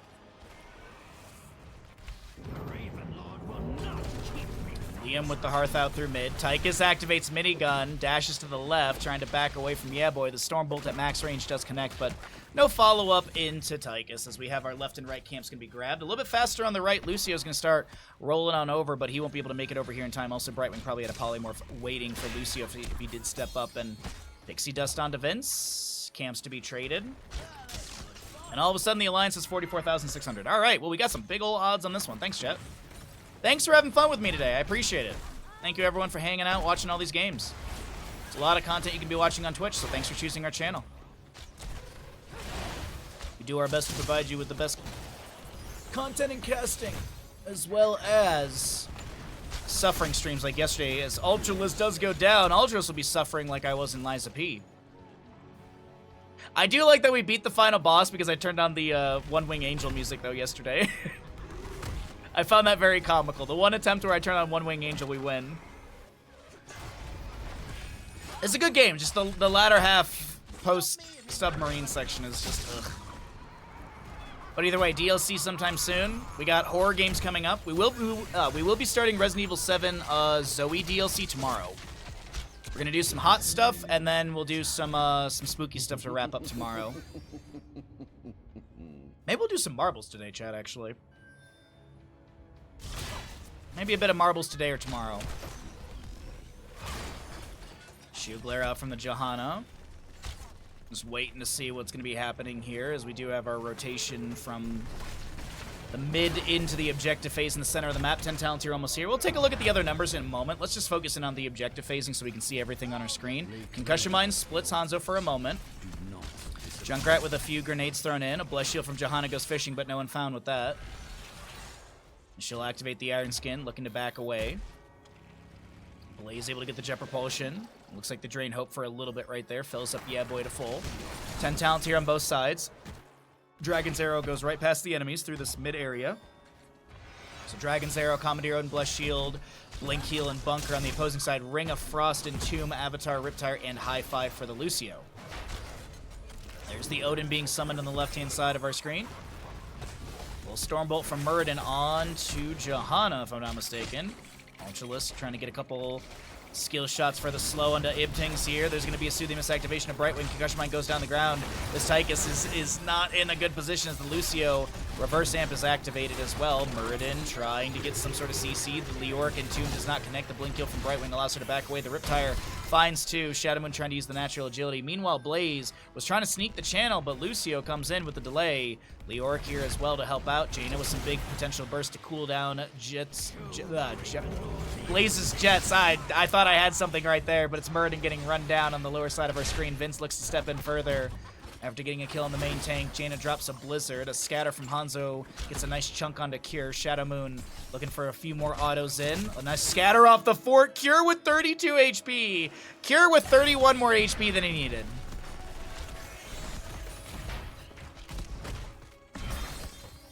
Woo! Good attempt, Shadow Moon. Good attempt from Shadow Moon to try and take him down with that. I mean, no, I don't think it would have killed Cure. I think Cure well tap, got enough healing over time because it was a short distance. So I think it would have been only like 200, 208. Max distance was like 600 something because we just got a tick on the level up, so it kind of rolled over. Maybe 416, but definitely not the 600 area. There was a small chance maybe the Dragon Arrow could have killed. Muradin Dwarf tosses in, but he won't be able to grab the camp from the enemies. A Ring of Frost from Jaina does go down on the ground, but I don't think anyone's caught by that. A Riptire from Junkrat is the answer into Vince's face, as well as Ibtings, who's looking to back away. Vince gets a Soothing Mist cleanse from Brightwing, and Weary Day helps out a ton right there. Brightwing coming through. A Polymorph onto Brandon, who gets the Avatar activation. A Scatter from Hanzo is not going to get the bounce they're hoping for, and a Shield Glare from Johanna wouldn't have gotten the kill into Brandon, as that Avatar did have the... there was a little bit of health coming out from Avatar, and then, of course, the streak did kick in. Liam Hearthing out. We have our double objective phase in the top left and right. It's assumed the solo laners will trade those. Tychus is showing in mid. Shadow Moon does go down to Cure Junkrat. The altars have risen. A little high five from Lucio. And Leoric, Tychus, they'll trade 4 to 4 in shots, 13 to just about level 13. And we'll be looking at a 24 to 32 HP game in our map number 4 of the day.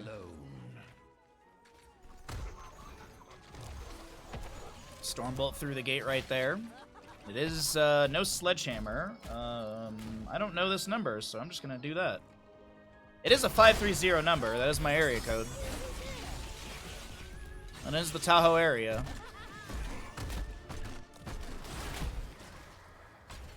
Well, if they need me, they can leave me a message. Riptire from the Junkrat, activation. Muradin will go down first. There's the Dragon's Arrow going by a few enemies. Lucio does go down. Muradin falling as well.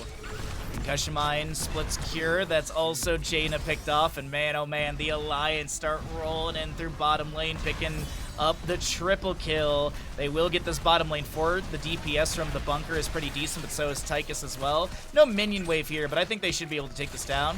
Iptings was taking a couple tower shots. Vin steps up. The Chattering Teeth coming through, and the bottom fort does go down. Chattering Teeth denied, by the way, by the by the Iron Skin. Scatter off the wall. Sapper Camp cleared away. All right, can they feed these in through the bottom?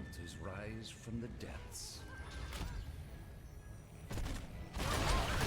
Concussion Mine just to get further away. No Ripper Air level 13 and as big as, so it prioritizes heroes. Lucio with the heavy casters. We've got the Unyielding Despair, so we could see Crushing Hope and Burning Despair. Those are usually paired together. That's going to be 3 Sappers over the wall. Good pressure onto Ultralisk. Brandon wasn't able to get here in time. And it's a 24 to 29 HP game. It actually might be an even game after this objective phase right here. The altars in my name. It is. Oh, wait. Boss is being pinged, though. Boss being pinged. I mean, the damage on this is really good. Yeah, there's no rotation into this. Blaze will show in the mid lane, literally, so it's like, all right, no big deal. We see the Blaze. 4 shots onto the left, so that'll be down to 20 HP, but there's 3 Sappers to potentially feed through the bottom lane. It could be a 1 HP difference, but the big thing to note is going to be that the enemies will be able to rotate in. The Horde members will be able to rotate in to defend against the Alliance push. Tychus, or excuse me, Blaze and Leoric in mid, but let's focus in on this. Riptire summoned by the Junkrat. Want to make sure you don't get that hit onto the Sappers and push them potentially into the death zone with a little bit of HP. Is that right, Bandit? He does that all the time. Liam gets caught inside an entomb. There'll be a jet propulsion right to the face. Tychus comes through with a grenade, and oh my god, yeah, boy tried to play aggressive and just gets absolutely punished for it. A Dragon's Arrow from Hanzo on the right-hand side. A good scatter off the wall. Is the jet propulsion or the blessed shield connected onto Jaina? She does go down. It's a double kill for the side of the Alliance, who are looking to open up the map even further through mid. Some scatters from Shadow Moon are pretty good. Concussion Mine onto Weary Day. Soothing miss activation from her. That Bright Wing is fine. Heroes, I have opened a tunnel near our fort that leads to the battleground center. Use it well. So we're post 12 minutes. The forts are now keeps. The center teleport is now open, and triple altar phase coming up here in a moment. Triple altar phase. What is the potential gain for these teams? I mean, we could be looking at. Well, it's 5 to 3 versus in shots. Prepare yourselves, heroes. I feel like we're going to be looking at like a 17 to 14 game at the end of all of this. Unless we get some bell tower conversion, but there's no posturing for that right now. Little grenade out from Tychus. So we'll see center channel is the priority. Brandon zoned away. Riptire summoned by the Junkrat, and the channel comes through.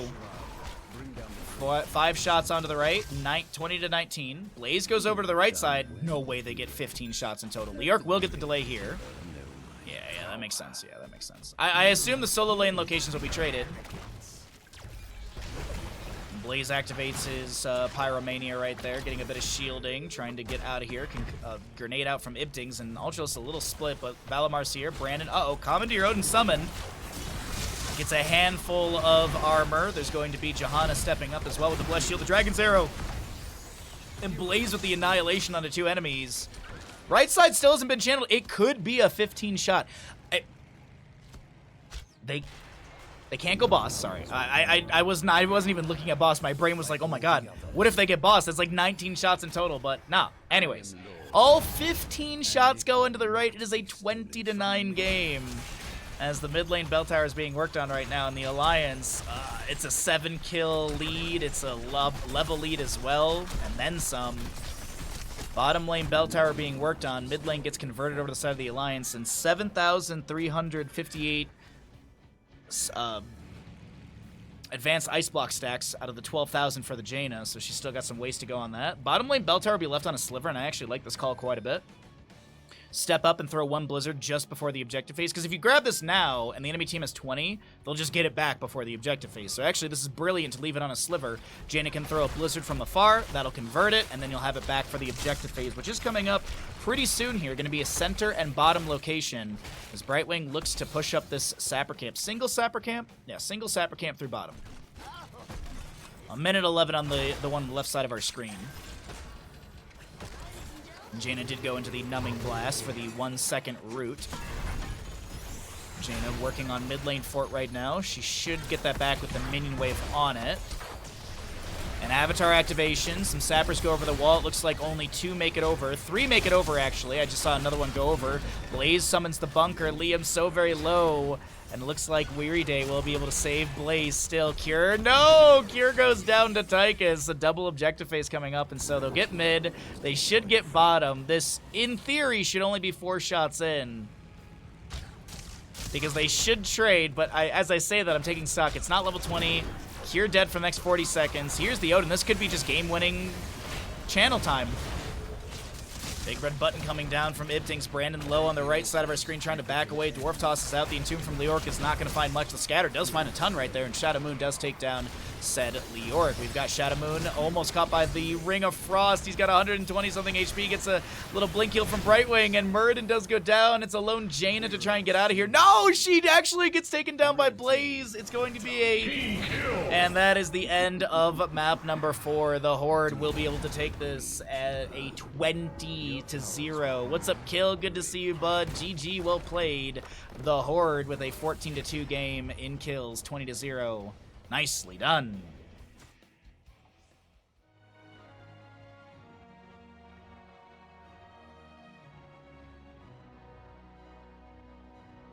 Wowee, what a game. What did we get for 20s here?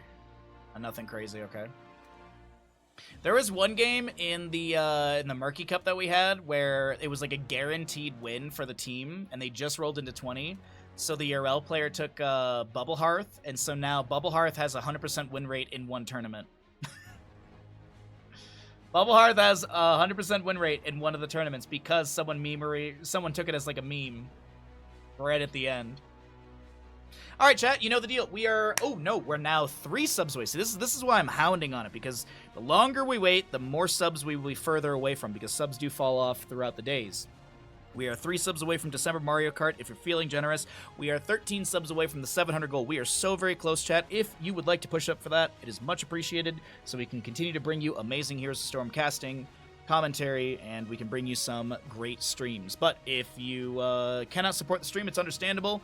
We are going to go roll out some ads, so those don't happen during the upcoming game, and we're going to get set up for our next map in the best of whatever for today's NA in-houses. Thanks for hanging out, thanks for being amazing, and once again, please do consider subscribing or supporting the stream. Prepare yourselves. The battle begins shortly. Welcome back, everybody, into our NA in-houses. We have the Alliance on the left-hand side with a Cure Falstead, Ibting Sylvanas, Sai on the Anduin, Vince on the Diablo, and Nentori Leoric. Right side of the map as we're heading into Tomb of the Spider Queen, we have got our Horde crew with a Hanzo played by Brandon, Liam on the Urel, Porky Garrosh, Shadow Moon Junkrat, and Valimar Whitemane. Alright, Q build Falstead, we've got our Soul Shield Diablo, Power Word Shield on the Anduin, we'll be seeing the Overwhelming Affliction for our Sylvanas, Pity the Frail on our Whitemane, Fealty into Death for Leoric, as well as the Simple Geometry, Dauntless. We'll see, it's not Titanic Might, it is the something, Unrivaled Strength. I always miss up the level 1, but anyways. Hold on a second, Diablo going in with the Shadow Charge onto Porky. There's going to be a nice toss into Groundbreaker, Leap of Faith, little alley-oop onto Vince as the scatter goes off the wall, and this Hanzo Brandon already with 5 stacks on Simple Geometry. Nicely done right there. Groundbreaker going down from Porky as well.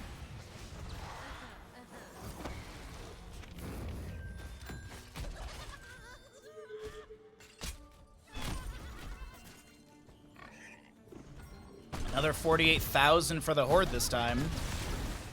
Okay. Another big chunk of Twitch predictions for the Horde. There's a toss onto Sai. You don't want to be leap of faithing anyone to that one. Concussion Mine blows Sai off to the side, and that'll be Junkrat actually finding the last auto. I thought Brandon had that. Vince, low. Is there enough damage to take him down? Kier trying to body block some of the damage. A couple frag launcher grenades thrown in as well. Leoric in bottom lane, working on Siege Giant camp. Sylvanas will be soaking up the wave. I was about to say, I hope they swap out, or at least I hope Sylvanas comes in to help out because it'll be a little bit faster. Sonic Arrow gets the scout. We currently have a toss. Groundbreaker onto Nentori, who's going to Wraith Walk back into the bottom lane. Gets chunked down. Whoa! Nentori almost taken down here. Almost picked off, but Sai with the Divine Star and the Flash Shield will be enough to keep this Leoric alive, as another few stacks are picked up by the Hanzo on that simple geometry.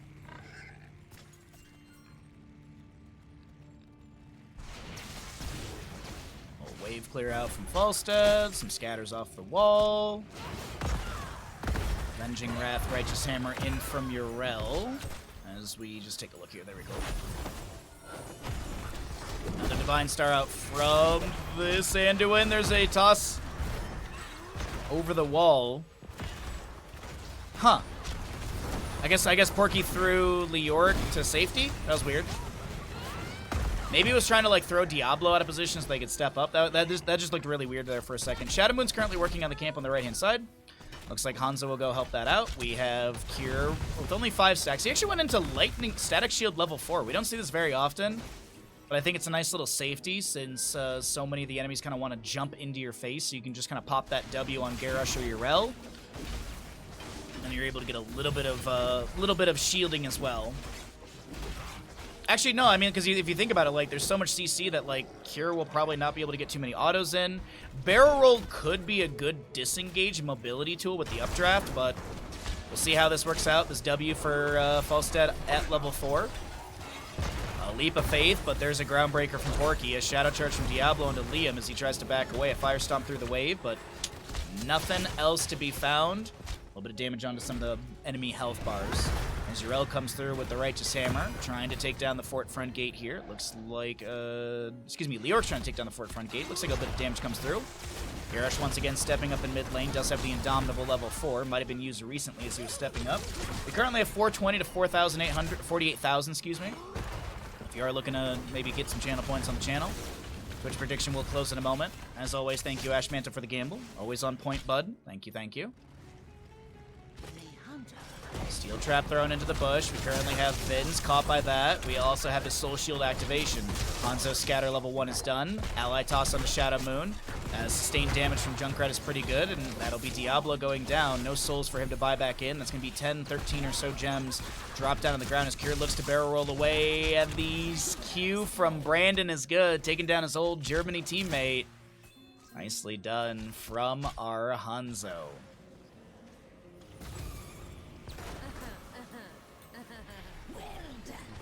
So, our Leoric and Urel continue to brawl out in bottom. This will be the Red Web Weaver summoning for the side of the Horde. Of course, no one freeing Harrison Jones. Of course, no one frees Harrison Jones. They're too high rank for that. Nice cleanse from Valimar, the intercession, level 7 right there. It's a 45-second cooldown, but activate to make an ally unstoppable for 1 second. So deny the Diablo Shadow Charge and such, but bit of a long cooldown. No, actually, it's not that bad for a cleanse right there. 45-second cooldown, 1 second cleanse, or 1 second unstoppable. A little giggle beam out from White Mane, healing up the ally with 3-0 in kills. The Horde will lead this map currently on Tomb of the Spider Queen, map number 5 of the day. Beautiful step up from Garrosh, and it looks like Concussion Mine from Junkrat blasts Sai away further. No CC to lock Porky underneath the tower, and he just steps up, and he's able to take down Cure.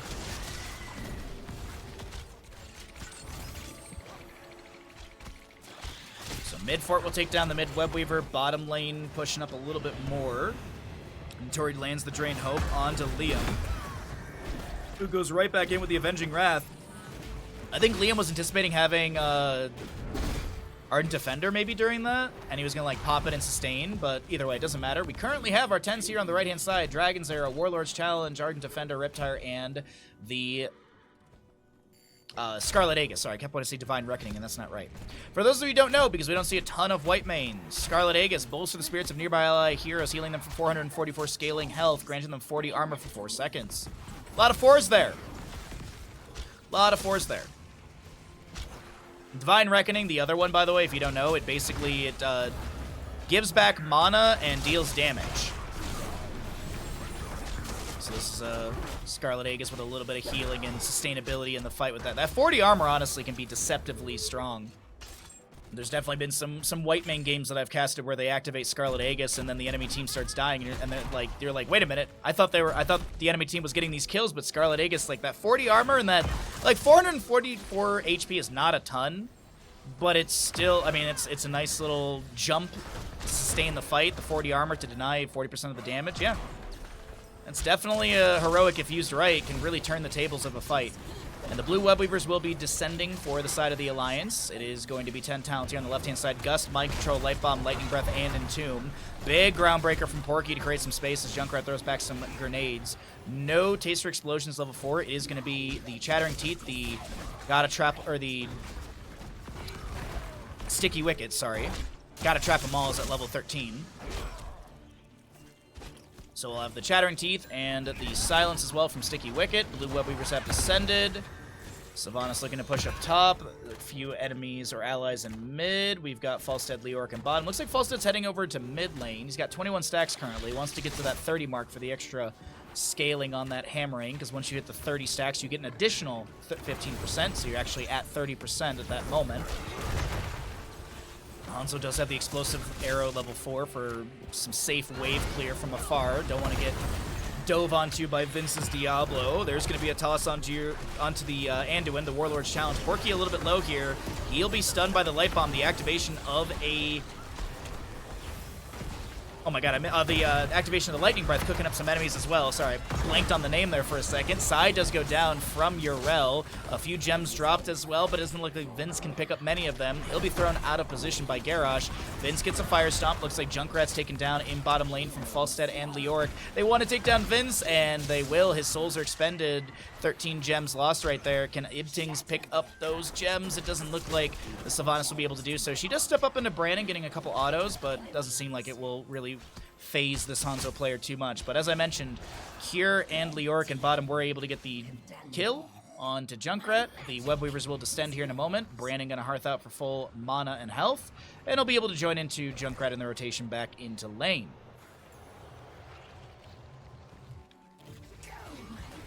Alliance Believers got to be praying right now, because that's a massive payout for the Alliance Believers.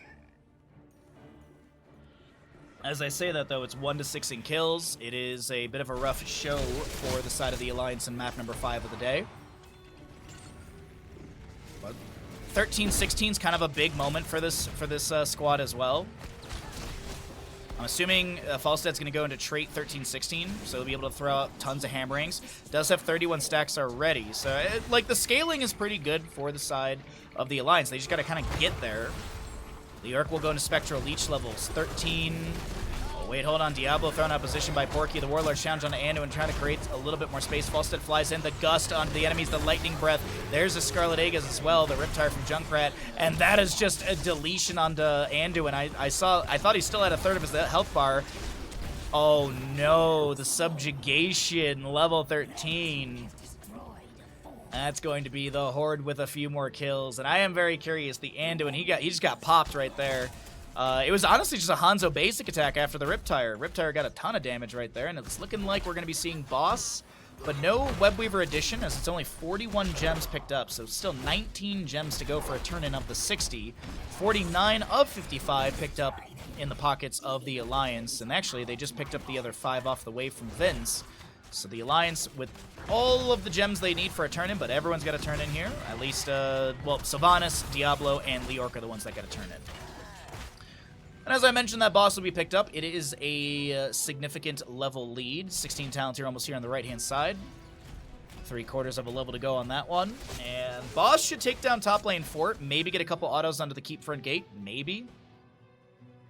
Just maybe. But with the boss kind of delaying things out, this allows the Horde members to kind of zone and watch all these turn-ins. Also get a few turn-ins of their own.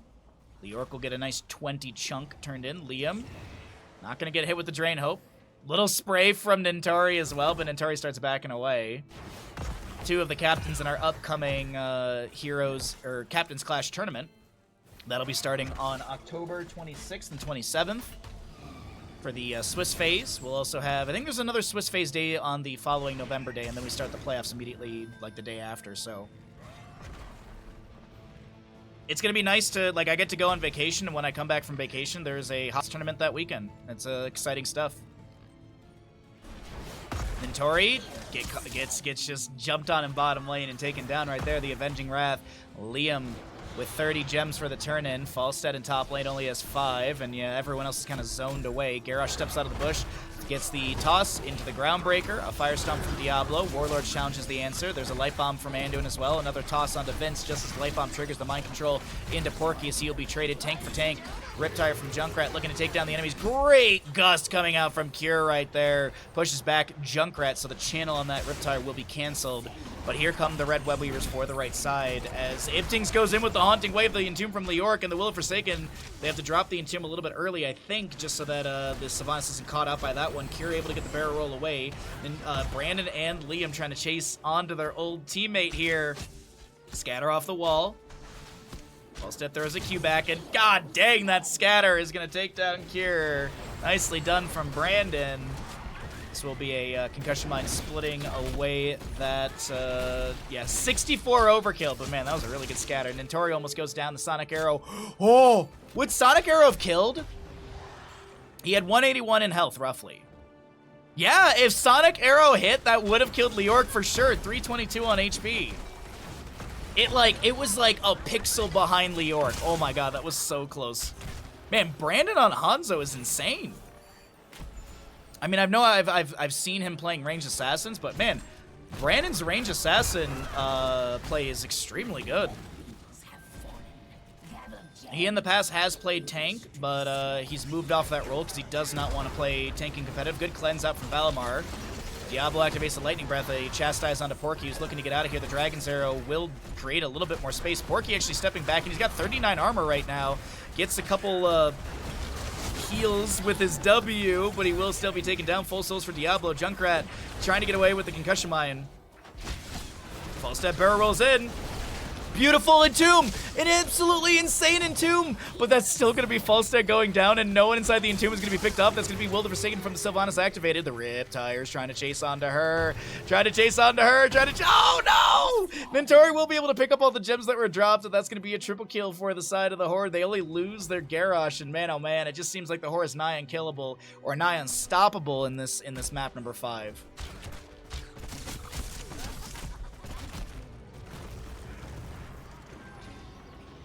Wow, indeed. Wow, indeed. Like, honestly, chat, these are some of the best games we've had for the NA in-houses. Like, today, it's just absolutely amazing and fantastic games. Now, some of them are a little one-sided, but they're just very enjoyable. Like, there's a lot of really cool stuff happening within said matches. Regardless if it is a little on the ones, I mean, it's 11 kill difference right now, 20 talent tiers here. It's like a 1 3/4 level difference between these two teams, and right now the Alliance not sure. They really need to find like a fishing mind control like single target blow up, and that'll get them a nice chunk of experience. Obviously won't like turn the game, but at least they'll have like a kill, and then maybe they can step into the enemies. But 20 talents here on the right hand side. Blue Web Weavers will descend as Leoric was able to sneak in that turn, and after picking up so many gems that were dropped. Nintori trying to push up the top lane wave as the allies are defending bottom. It is going to be the Cannonballs. We'll see the Scarlet Crusade for the white main, so that also means that Scarlet Aegis heals for 50% more and makes the affected allies unstoppable for 2 seconds. I don't believe the Scarlet Crusade is an additive tooltip, so I don't believe that 658 is the total amount of healing. So I think it's 658 plus another, let's say 325. So we're looking at like 900, just about 1,000 HP, I think, if my caster math is right on that one. But it is going to be the Cannonballs. We will see the Titanic Might, Seraphim, and Bullseye for the Hanzo. Still about a level to go for 20 talent on the left-hand side. Webweaver in top is managed by Urel. Hanzo doing a pretty decent job in bottom. Now, I am seeing the rotation down onto Brandon right now, and Kira's here. Gonna go for the Gust up against the wall, but it was just a little too early. Hanzo here, Gust edge right there. The angle not working out. Webweaver in top will confirm the top lane forward. That'll be a nice bit of experience for... Oh, no way it doesn't. Okay, yeah. Avenging Wrath in, but a Will of the Forsaken. Dragon's Arrow coming across the map, only landing onto Diablo. The leap of fate to pull him to safety as the Groundbreaker will not connect.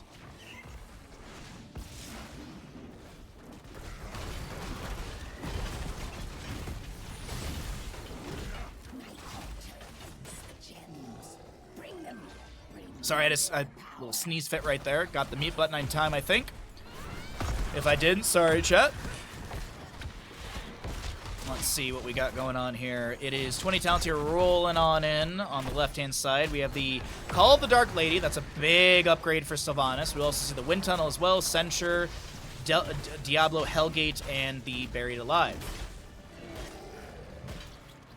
Can Garrosh 1v1 most tanks? I would say, yeah. I mean, the biggest... I mean, obviously, it depends a little bit on the build, but, like, you could go, like, full Bloodthirst build, and, Bloodthirst heals a lot, and it's got a relatively low cooldown. There's talents you can get where you can get a second charge and stuff. Like, Garrosh sustainability up against a tank in a 1v1 can be very, very good, but also I do believe it depends on his build as well. And it depends on the enemy tank as well. Like Garrosh, like, level 20 versus a Muradin level 20, Muradin probably wins that 1v1. But, like, Johanna would be, like, super slow. I feel like a Nubarek, he could 1v1 that. Maybe Mal'Ganis. I mean, it depends on yeah, well, maybe not Mal'Ganis. He's got a lot of CC, his heroic. Like, if we are including heroics with heroic upgrades at level 20 or level 20 upgrades, like, yeah. I think Garrosh is probably... top 5 in tanks for Heroes of the Storm. Like, Diablo, Johanna, and Muradin are probably the most common. Anubarak and Garrosh are up there. I'd say, like, May and Mal'Ganis get into a bit of the niche as well. Well, Arthas is kind of... Like, I wouldn't call, like, Arthas niche. I feel like it almost depends on the playstyle of the character and also the draft. Like, yeah, like, if the enemy team drafts, like, a Raynor and a Greymane, then you just take Arthas if you can play him well, and you just run at them and... basically get that auto attack speed reduction because the main source of damage from the enemy will be auto based. But if it's like a Li Ming and a Chromie or something like that, I don't think you really want the Arthas because he's not going to get that much value. He's decent, but I think I'd rather have a tank that can close the distance and get in the back line. You know, Muradin, Diablo, and Ubarak, all of those can, you know, dive into the back line. Johanna with Falling Sword if she really wants to kind of go that aggressive. Mind Control finds Garrosh. He'll be cleansed away, I believe, by the white main. Let's check Intercession. Yeah, Intercession was used there, I believe. I think Indomitable afterwards as well. Riptire from Junkrat. He does have the Cannonballs level 20. There's going to be a toss onto Nentori as the Alliance looks to push up through this mid lane. There's going to be an Entomb from Leoric. The Lightning Breath from Diablo activated. The Dragon's Arrow will not come through. The Wind Tunnel from Falstad pushing the enemies back. Just trying to create some space for the allies to disengage here. But the blue Webweavers are going to find some decent value here as we take stock of who's holding what gems. There's no back-to-back. Mind Control max distance onto Porky, but he will not be picked off.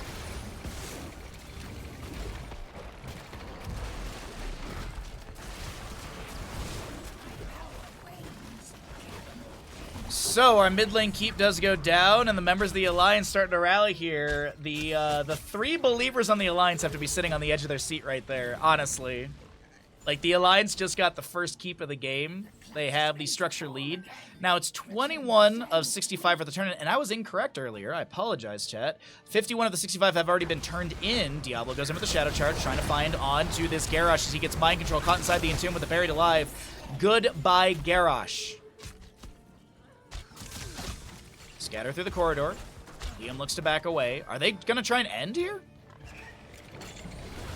Wind Tunnel up against the wall. Shadow Moon, goodbye.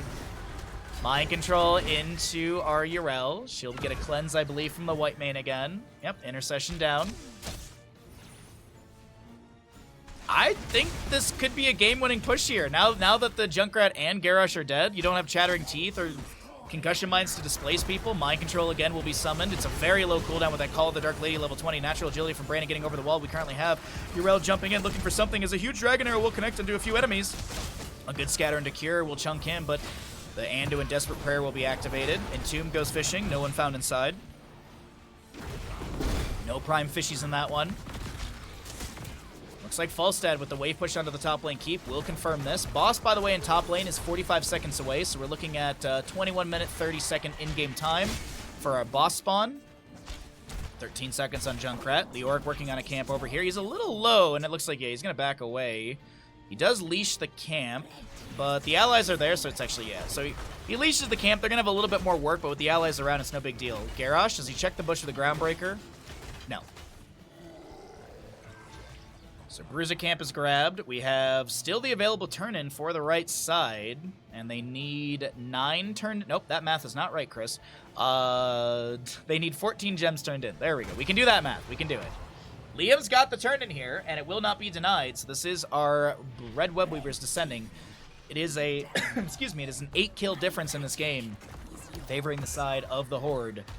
As they get these Red Web Weavers, they are a little far back. Boss, as I mentioned, is up, but it is not going to be tagged before the objective phase, so it will disappear.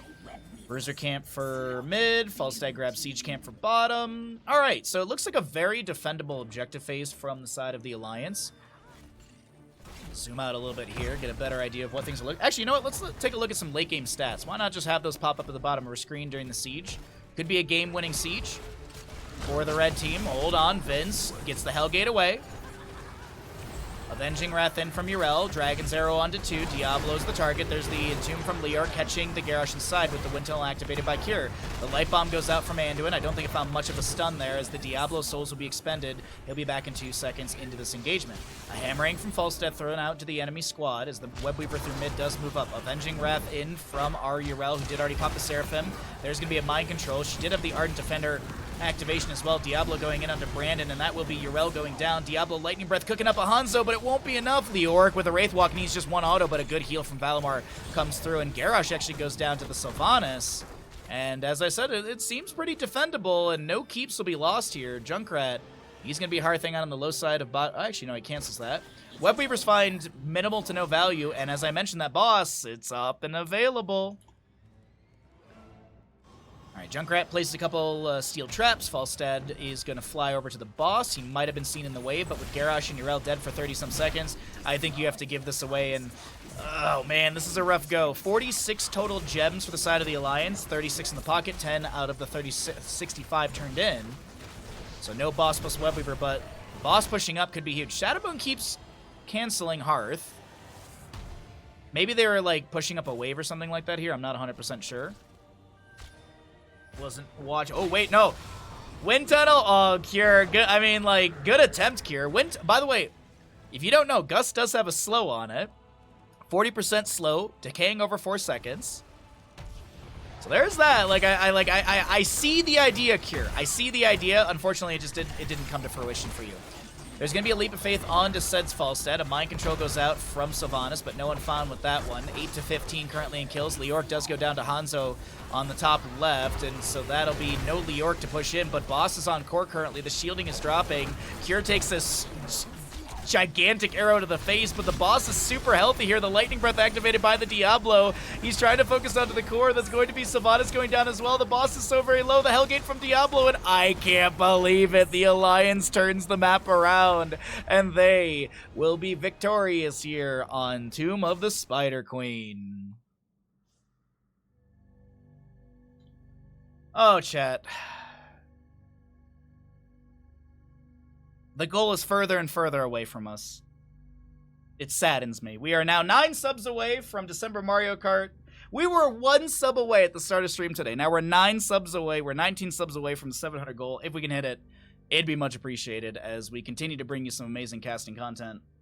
And congratulations to the Alliance believers. That's what you get for throwing some channel points down on the game, because you just got paid out so heavily.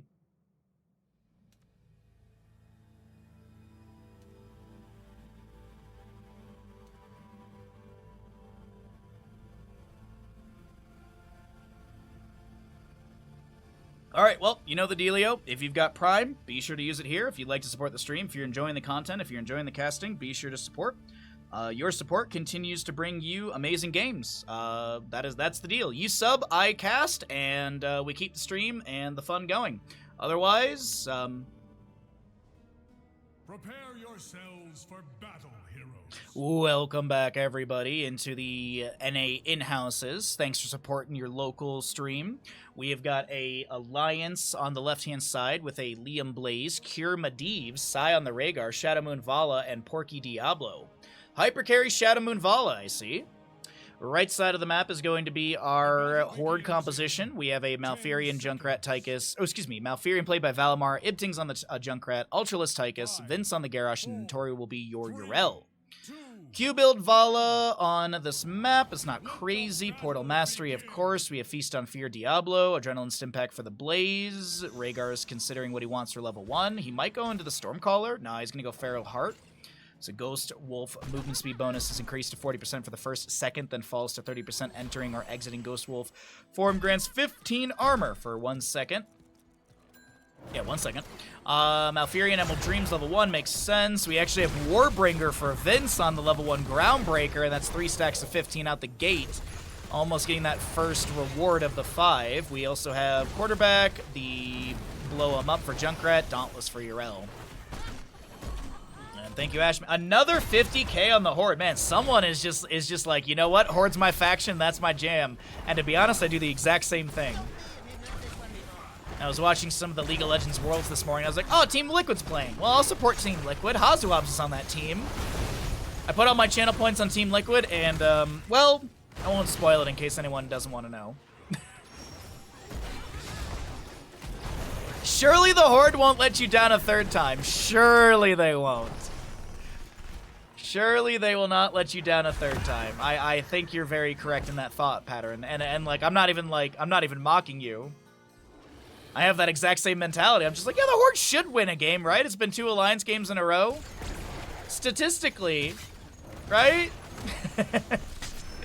Well, we don't have any kills just yet. We are going to be seeing bottom lane camp worked on by the side of the Alliance. The Horde has the Junkrat and the Yrel in top. Concussion Mine, Steel Trap over there. Diablo goes in with the Shadow Charge. There's a portal set up by Cure as well. Overpower onto Ultralisk. Uh-oh, Cure gets cleansed by the Rhaegar right there. That was a little sketchy for a half second. More Groundbreakers for Garrosh. The Warbreaker, 9 of 15 stacks. He's got 19 of 15 stacks. Don't ask me how. It's just, you know, he broke the game. Overpower onto Garrosh. Diablo looks to back away. Goes even further with that Concussion Mine from Junkrat. Level 4s are almost here. Our objective phase will be announced in 20 seconds. D throwing a couple Arcane Rifts out. 20 stacks for Arcane Rift already? We're 2 minutes and 18 seconds in. That's actually kind of wild. That's actually kind of wild. Diablo goes in with the Shadow Charge. I think Garrosh was literally trying to step up into Cure for the displacement, but now Vince with the Indomitable already active, trying to get away. Ultralist with the dash as well. 24 stacks for Medivh. The Corsair link opens, then closes really quick. I wonder if ad blocker. Probably, yeah. Yeah, it probably is ad blocker. I have not heard any issues with the Corsair links lately. You might have to, like, you might have to do that thing with your ad blocker where it's like permit this site to have ads. Also, I don't recall the Corsair website being very inundated with ads, so if that sways you. But if you are looking to buy a Corsair product and support the stream, we don't have Corsair like creator codes anymore. We have basically if you access the website via my link and purchase something, then that's how I get the kickback. So if you went on the website and bought a PC via that link, I get the kickback. Also, my reps love it when people buy PCs, because there's been a couple of viewers that buy PCs, and my reps are absolutely ecstatic about that. Be warned, allies. I move to new ground. What's up, Old Oak? How you doing, bud? Thank you for the redemption. Man, we have not had a hat redemption in ages, I feel. Alright, there we go. You can't see it just yet, but you will eventually. It's an investment.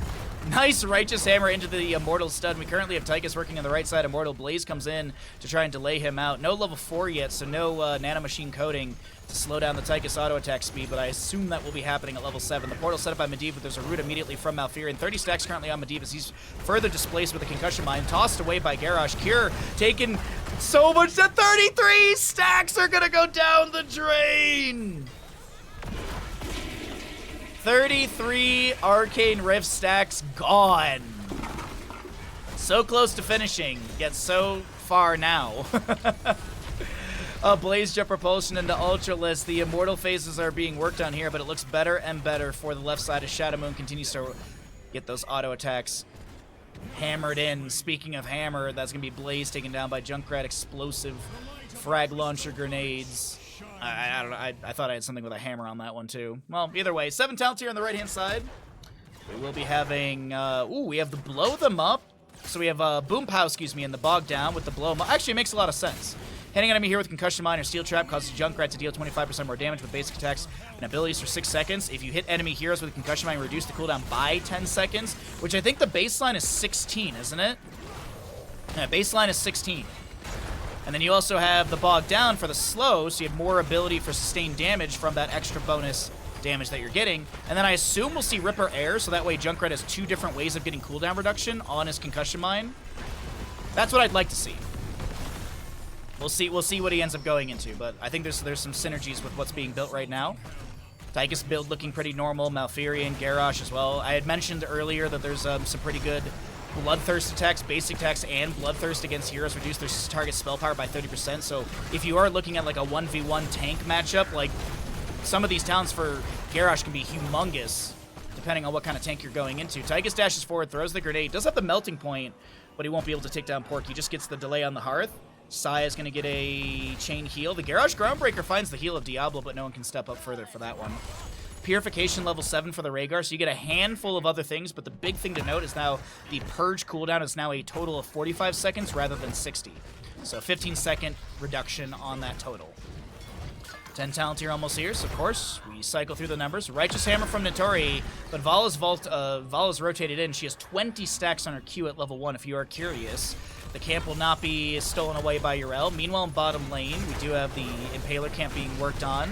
Diablo with the overpower onto Vince. Little fire stomps through the enemies. Kier still working on his baseline Arcane Rift. We'll check that after the stats roll through at the bottom of the screen. Uh-oh, Notorian top doesn't have Ardent Defender. No level 10. The Adrenaline Stimpack activated by the Blaze, and the Righteous Hammer's charged. Do have that movement speed. Hey! What did the fish say when it hit its head? Down. Epic Player, thank you for the Prime Gaming for 36 months, 3 years of supporting the stream. Thank you so very much. I appreciate your continued love for Bandit so very much. As Borky is almost going to be going down. He gets through the portal. Kira is able to jump through as well. And this is going to be our 10 talents here just about to pop up for both sides. Thank you so much, Epic. I appreciate that, bud. Alrighty. Second Immortal phase of the game. We've got Apocalypse, Reign of Vengeance, Ancestral Healing, Leyline Seal, and Bunker. On the opposing side, it's Ardent Defender, Warlord's Challenge, Commandeer Odin, Riptire, and the Tranquility for Malfurion, as we're waiting to see what's actually going to be happening around this engagement. There's a portal set up by Medivh, the Apocalypse from Diablo, Riptire coming out from Junkrat, Bunker summoned by Blaze. Kira gets dropped down to 50% HP, but he's on a safe side of this engagement. No one able to step into him as Junkrat continues to throw in grenade after grenade. Commandeer Odin getting some annihilation and Ragnarok shots. The Ragnarok missiles in. Diablo is full on souls. And he's got the reduced soul consumption post level 10, but it does seem with Odin and such even expiring, this is going to force the enemies away. Looks like some well taps are going to be called from the side of the Alliance as the Horde now steps in with Tychus on the north side to try and get the 50% mark. Ultralisk throwing in the grenade as well. Meanwhile, Garrosh Vince in a really awkward spot. I don't think he gets out of this alive. He's going to try and get a little bit of healing here and there, try and land another Groundbreaker, but it doesn't work out. The portal set up by Medivh, and they're able to dive onto Malfurion. A quick double kill for the side of the Alliance is now Jet Propulsion from Blaze.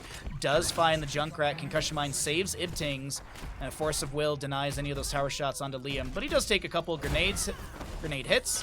Concussion Mine blasts him kind kind of where he was going anyways. We have our Immortal moving over to defensive sides, red on the right, blue on the left, but it doesn't seem like Shadow Moon's too concerned with that. A grenade from Tychus to try and push back. We currently have death timers elapsed for Garrosh and Malfurion. They're relatively low here at sub 9 minutes into the map, and this will be our Immortal phase, 11,117 to 4,031 in this race potential. But as I said, they're on defensive sides. Both teams are going to go clear out some waves. Looks like they're just going to grab some quick experience. No talent tier advantage for either side just yet. 11.5 to 11.5, 12, or 2 to 2 in kills. Yrel with the hammer charged up. She did get the movement speed bonus from the Righteous Momentum earlier. That's what allowed her to disengage. Garrosh misses the Groundbreaker, activates the Indomitable, harassed a bit by Porky. Indomitable, a fairly long cooldown at 40 seconds.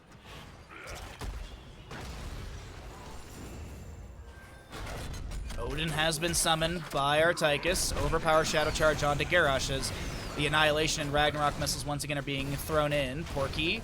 Oh, they are trying to bait him into the bush with that steel trap. There's going to be a root down from Malfurion. Concussion Mine. The cleanse is a little too late right there from Rhaegar. Porky trying to back away. Doesn't get stunned by the Immortal. The Leyline Seal will come out. The Apocalypse is not going to be triggered. Waiting to utilize that. The Bunker's summoned by Blaze. The Odin's just about to expire. Riptire from Junkrat will be summoned as well. Medivh is done with his baseline stackage. So Cure, he can feed. It's time to feed on Cure. You know, you need to go get full mana. Vala displaced with the Concussion Mine, but the Ancestor Healing will target her. Huge Apocalypse setup here, potentially, as that is going to be Tychus and Malfurion picked off. Meanwhile, Nintori with the Righteous Hammer charged up. There's a Concussion Mine from Junkrat. Meanwhile, in bottom lane also, we do have that Fallen Shaman that was grabbed earlier to take down the fort. A portal set up before the Immortal will expire, and this is going to be Fallen Shaman to top as well. The Alliance on an absolute tear here in map number 6 of the day.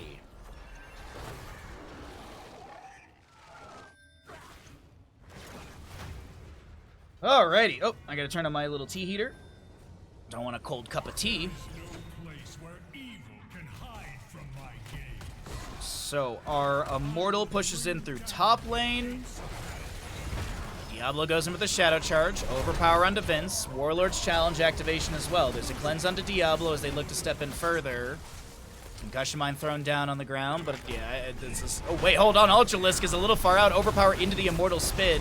Ally toss from Vince. Enemy toss onto Porky. The Leyline Seal goes out. They're all going to take down the sidewall really quickly for Porky to back away. Actually, yeah, he's able to get out of there just fine. Okay. Even had a portal to get out with as well, if he needed it. Little steel trap underneath the portal from Medivh. 13 talents here on the left-hand side. Nintori able to zone, and this will be the mid lane, the top lane keep, down to about 75% HP or so. If you are curious, Vala with 31 stacks. Garrosh is done with his level 1. Medivh is done with baseline stackage. Diablo's full on souls.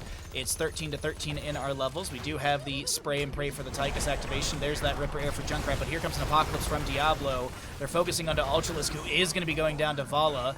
Warlord's Challenge from Garrosh trying to trade. Shadow Moon really not that low and just drops a Rain of Vengeance. Vince tried to make something happen, but he will be taken down as well.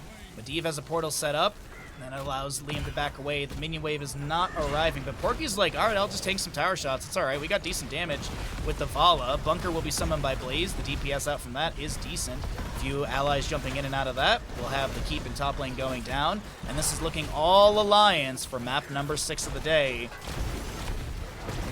as they just go ahead and pull the trigger on a kill on Yrel.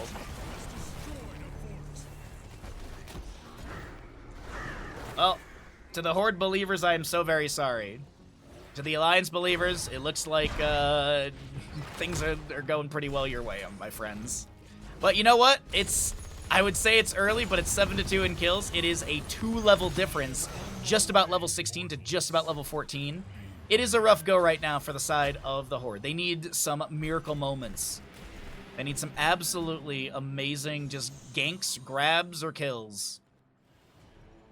So while we get set up here for this Immortal phase, I'm going to go ahead and just throw this tea bag really quickly so I can sip on the tea. I don't know about anyone else. I can't stand to drink tea with the tea bag still in the cup. I don't know why. I just can't stand it. Garrosh gets the Indomitable after the Leyline Seal. They're going to try and take him down with a Shadow Charge in. Vince being pushed around, but it looks like he gets kind of pushed to safety. Balamar with a root over the wall will be able to connect onto Porky, and now this is the kind of situation they need. They need like a slight misplay. Vala's currently working on the objective.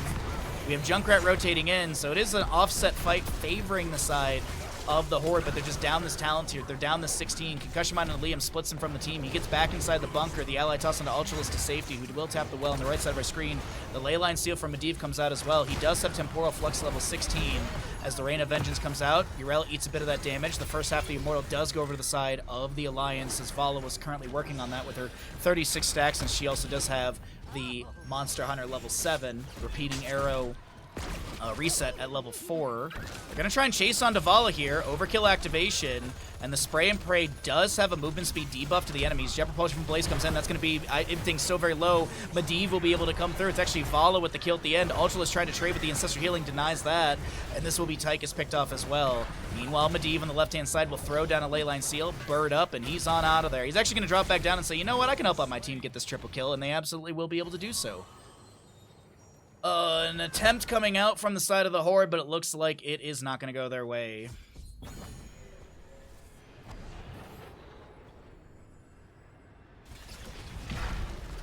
Victory through righteousness.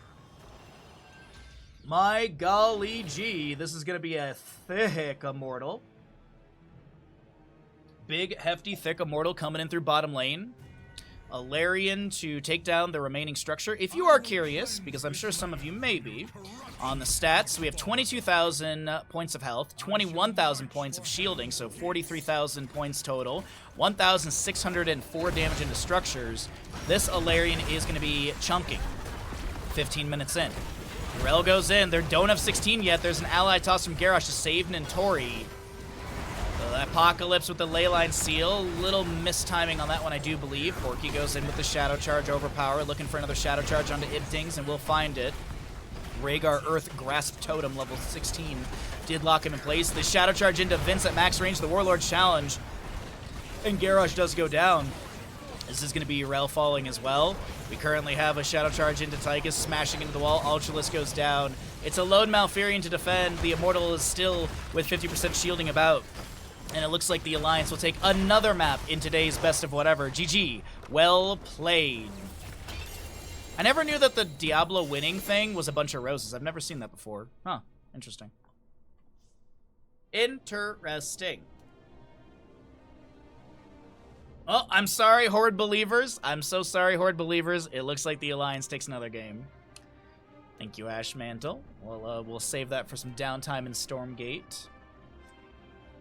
I want to see if we can do one more map today. So the Alliance did win that one. Let me see if we can get another map going here for the in-houses.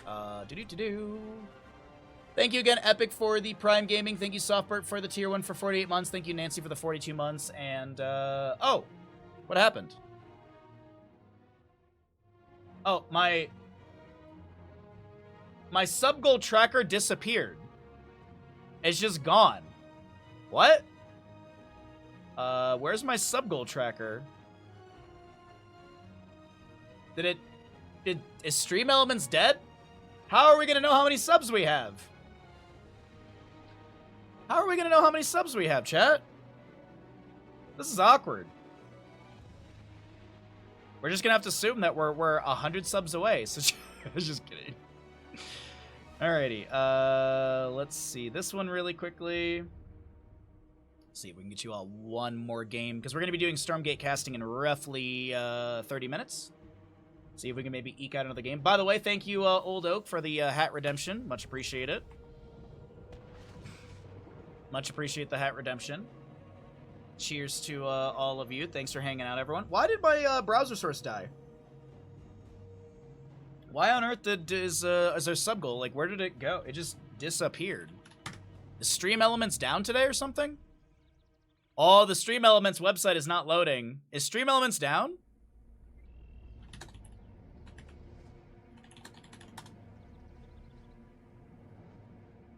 Operational, 100% uptime. Well, something ain't right. Something ain't right. Oops, no data has been indexed for API response time for this period yet. Maybe that's the issue? I don't know. But, Stream Elements website. Oh, wait, no, it works. Maybe I just have to relog? Maybe there's like a cookies thing? SSL handshake failed. Error code 525. So it looks like Stream Elements is down. Browser working U. Cloudflare working U. Or, well, the location. Stream Elements host error. Okay, so Stream Elements has some issue going on with it. So there is that. Okie dokie. All right. Oh, it's back. Oh my God, we dropped so many subs. We're never hitting 700. Yesterday, I think, was the closest we would have ever done it. We just dropped so many subs. That's so unfortunate. All right, I don't think we're gonna hit the 700 by the end of the week. I don't see it happening at this rate now. That's super unfortunate. Oh, well, let's at least try and... Okay, so I can't even change my sub goal, so it is what it is. That's a bummer. Heroes, prepare for combat. Well, all of that aside, let's get our gamble going here for our next map. On the left-hand side, we have got the Alliance, who are currently up in our best of whatever with a score of 4. And this is going to be, on the left-hand side, a Cure Maiev, Sai on the Anduin, Vince on the Stitches, Ibtings will be your Junkrat, and Tori Dahaka. Liam on the Blaze for the side of the Horde, a Weary Day Stukov, Valimar Uther, Porky Imperius, and Ultralisk with the Han Soap. 2, 1. Let the battle begin. Did the music die? No, there it is. Okay, sorry. I thought I turned it off. So Stitches here for Vince. I don't feel like I think I've seen Vince's Stitches a couple times, and I do believe it's pretty decent. Porky on the left-hand side here. It is main tank Uther, double support on the right side for our Horde crew as the Chastise from Anduin goes through. No piercing, late level 4. The Umbral Bond from Maiev pulls a few enemies out of position. The hook from Stitches will connect onto Porky, but it looks like he's going to be able to back away just fine.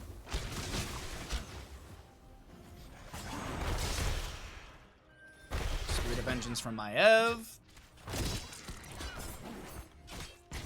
Porky Celestial Charge going in. Cure getting hit with a few scatters there. Vault of the Wardens sidesteps the Storm Bow. Ultralisk can't get the kill. I was looking at the top lane, or the mid lane rotation. I thought there might have been something right there, but Liam seems to be doing just fine right now. Has the Pyromania active. You think yourself worthy to Twin Flames going out as well. Prove it. Take control of the shrines. And right side Shrine will be, or it's not Shrine, sorry, I was reading the Shrine's activated in 15 seconds. Siege Camp on the right will be grabbed. Bruiser Camp for the top lane picked up, and we'll probably see the Alliance rotation over to this. Porky checking to see if anyone's on it. Concussion Mine from Junkrat. Vin's gonna eat a couple autos and such, as Chastise from Anduin denies the Celestial Charge as the hook goes on to Porky. Right side of our screen, Dahaka Brushstock here, looking to jump in and find a drag target. Immediate stun from Uther. Nintori in a really awkward spot, but the Leap of Faith will save. There's a burrow, but oh no, Nintori! All the healing from Anduin. 3 HP! Nintori with 2 more HP than he needed right there. Almost goes down. A real sketchy moment as the Celestial Charge does come through. Drag from Dahaka's there. The Lurking Arm, Cure body blocked. He gets the Vault of the Wardens again, and that'll be first blood over to the side of the Alliance. 25,500 on the Horde to win. We still got Horde believers in chat, as the Alliance does find first blood of Dragonshire in our last map of the in-houses today. Concussion Mine on the ground. Trying to zone some enemies. Cure will be taken down this time by the Storm Bow. Porky on the Imperius is rotating into mid. There's no one on the bottom lane point, no one on the top lane point. Nah, Ibtings will have this in time. Porky won't have the channel. Will he? Oh, yeah. Ibtings does get on the point. Just a half second early enough. Concussion Mine to zone Ultralisk back. Couple autos coming out from the wall, from the safe side of the wall. Porky with a very aggressive rotation into this. Cure Maiev is a hell of a thing when it's alive. That's a good point, Softbird. 10 channel points on the Alliance. All right. Chattering Teeth will chase onto Porky. Does land the Celestial Charge. Gets hit with the Chattering Teeth. Checking back into top lane as Cure is clearing out the wave. Does have nice Memento level 1. We've got the Pin Down level 4. And Anduin, he's actually going to be going into Surge of Light. So basic attacks reduce the cooldown of Chastise by 0.75 seconds. Basic attacks against heroes rooted by Chastise launch. An additional basic attack and restore 25 mana. I don't know if this is a misclick. We never see this, so it's interesting. Nintori brushstalks in, lands the drag, but an immediate Celestial Charge. Here comes Cure Fan and Knives rotating in as well, and Junkrat does go down. Meanwhile, Nintori, no level 7 just yet picked up by the Dahaka. Wondering if he went into Feeding Frenzy, but it doesn't matter. Oh my god, that hook onto Ultralisk is so good. Yo, Vince Stitches, hello? Vince Stitches, wildly good. Dahaka Tissue Regeneration level 1 did go into the Hero Stalker level 4. So that'll build up even more Essence on top of the fact that Regeneration Globe grants 10 Essence. So Dark Swarm hitting enemy heroes grants some Essence as well. Takedowns on top of that. Fan of Knives build continues for our Maiev with the Blade Dance, or the Elune's Wrath level 7. Serrated Hook for our Stitches. Oh, that's another hook right there onto Valimar. Healing Pathogen spread from Weary Day. Porky once again looking for the wraparound flank. He does have the Flash of Anger from our Imperius. Cleanse from Uther was picked up at level 7. As well as our never outmatched for Hanzo. Blaze considering the level 7. We'll see if he goes into Neosteel, not Neosteel plating, but the Nanomachine coating. Bottom lane camp pushing in. We have no Dragonite channel in mid just yet. Blaze will hold the Sun Shrine. It looks like Imperius holding the Moon Shrine in the lower side. It's a level lead, 5-1 in kills, favoring the side of the Alliance. The Slam does go down on the ground. Weary Day rooted by the Chastise. There's a Brush Talk in from Dahaka as well. Umbra Bind forces Porky to walk in a direction he doesn't want to go. Chastise disconnect onto him. There's a hook onto Weary Day, who's now trying to back away, but he's body blocked from the Dahaka and Stitches. That'll be a Celestial Charge, met by a drag, a cleanse from Uther onto Porky, who tries to back away. The slows are pretty decent, but he will not be taken down as the 10 talent here almost comes through. That's a beautiful hook from Vince once again onto Valimar, who's now trying to run on out of this. The Chastise doesn't catch the heal of Uther. It looks like there's going to be enough healing for Uther to back away. Imperius steps in. Maiev comes in with the Emerald Bind, pulls Anduin up against, or the Hanzo up against the wall. Anduin will be traded. There's a Containment Disc, a Riptire, and no kill onto Porky. He does get dropped a little low. Heroics are here, as I mentioned. We have our Containment Disc. We'll be seeing the Light Bomb, as well as Gorge, Riptire, and Isolation. Blaze went into Suppressive Fire level 7, so each stream of Flame Stream reduces the spell power of heroes hit by 25% for 4 seconds, stacking up to 50%. Oh, yeah. Vince Stitches is something that I'm enjoying to watch here. Very enjoyable Stitches player. Patchwork Creation level 1 for the extra healing. And on the opposing side, that's a Gorge into Leap of Faith. Imperius is not pushed over the wall, as he does land the Wrath of Angiers. The Isolation misses. The Light Bomb does connect onto Porky. The Dragonite does go over to the side of the Horde right now. The fight's still continuing. But yes, it's a Bunker, Massive Shove, Divine Shield, Wrath of Angiers, the Sky Suplex, and Dragon's Arrow. Containment Disc onto the Dragonite. That's just to create some time for the allies to rotate in. A kick onto Stitches, back down to bottom lane. He actually gets kicked right into the loving arms of the enemy. But it doesn't seem like Hanzo and friends can take down Vince. He will look for the hook onto that steel trap. It doesn't land it onto Ultralisk. We did finish out the Redemption stacks level 1. No Sharpened Arrowhead level 7, actually. It went into the Ignore All Distractions and then never outmatched. But, I mean, reduce the Scatter Arrow mana cost by 50, from 50 to 30, and basic attacks against heroes lower the cooldown of Scatter by 3 seconds. So faster auto attack speed with more range makes a lot of sense. I guess they just didn't think they needed the armor reduction from said level 7. A hook goes out, but no connection. 3/4 of a level to go for that extra fishing range with the 40% fishing hook. Or extended hook. Used to be fishing hook. Back in my day, you had to take the talent.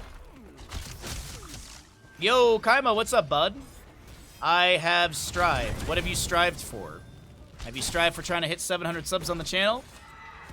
Because unfortunately our sub goal has dropped and does not look very promising for us. For excellence? Oh, I've been trying to do the same thing, bud. Been doing my best to bring everyone some amazing Here's Storm content this weekend. Last 2 streams before the vacation, today included. Oh, Kaimo, we were literally, like, yesterday was the closest we were. We were 11 subs away towards the end of the stream yesterday. Yesterday was the closest. Now we're like 50 subs away. Now we're like 50 subs away, and it's unfortunate. It is what it is, but it was a good try to hit 700. Unfortunately, there was just no the momentum wasn't there. Stun onto this Dahaka, looks to back away. Nintori with a little bit of essence activated. He'll be taken down in top lane from the side of the Horde, so they're rallying a little bit here in this map. This will be our camp for the bottom lane grab, as it is big rotation into bottom. I mean, it's 4v4 in bottom. Blaze still in top lane. Oof indeed. Oof indeed.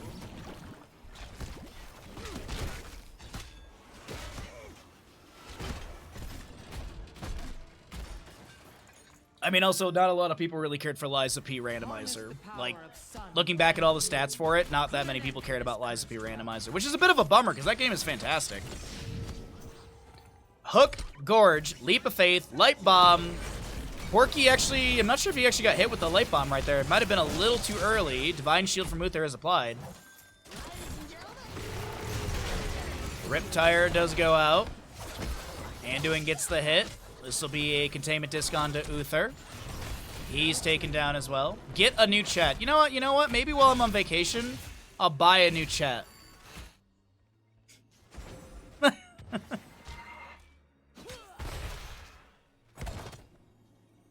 There you go. New sub goal. At 700 subs, we buy a new chat. We have, what, at 9-3 in kills? The Alliance, they had a bit of a wobble there, but it looks like they're kind of be continuing to lead this map number 7 of the day. Dragon Knight does get picked up on the left-hand side. So Dragon Knight to the side of the Alliance, Kira inside of it with the Maiev. We have Junkrat pushing up bottom, Siege Giants for grab, but they're still rotating into lane. A kick onto Blaze, throws him to top. A hook finds the Hanzo. Is there a Light Bomb available? Yes, but it's not going to be cast just yet. There it is, a little later. Good cleanse out from the Uther. Denies that CC. Ultralisk able to get the natural agility away, and no kill. Weary Day displaced with a concussion mine right next to Junkrat. Dragon Knight not finding too much value. The Siege Giants, as I mentioned, were pushed up into bottom, and they're rocketing through the lane. Dragon's Arrow onto Anduin. The Wrath of Angiers does abduct the Stitches, and he does get taken down. The Horde starting to build up a little bit more momentum here in the latter half of this Dragonshire map. Blue team has destroyed a fort. Alright, so... Also, Kaimo, are you driving my character in D&D for me? I don't know if you're around. Obviously, I'm not going to be able to be around for the games today, but... Because I feel like your character, my character, played pretty much the exact same. Oh, no, I mean, like, if you can't, it's no worries. It's just... Yeah. Can I fight? Yes, then fight. Am I dying? Yes, run away. That's pretty much it. That's the flowchart of my character in D&D. Especially with where we are level-wise and stuff. Kira getting a little bit low. Celestial charge in from Porky right now. He's also got some great damage on the ground from his Molten Armor. A scatter from Hanzo almost takes down Kira, but doesn't head in the direction that Ultralisk was hoping for. Only a singular kill in this engagement that looked way more promising for the Horde as a healing pathogen is spread. A Dragon's Arrow goes out onto 2. The hook from Stitches does pull in Weary Day. The Celestial charge is the answer from Porky. Concussion Mine going in.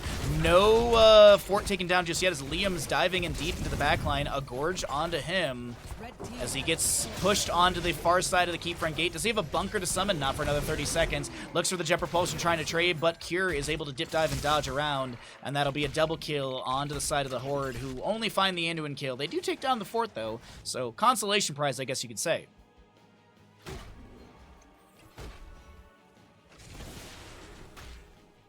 And summon Bandit. Oh no, I don't have that ability. I don't have the I don't have that feat or anything like that. I believe I only have a couple things for my benefits. If I run 3 characters, I get 3 votes in what to do. That is true. That is true. You Control the shrines and make use of it. You're like the Electoral College.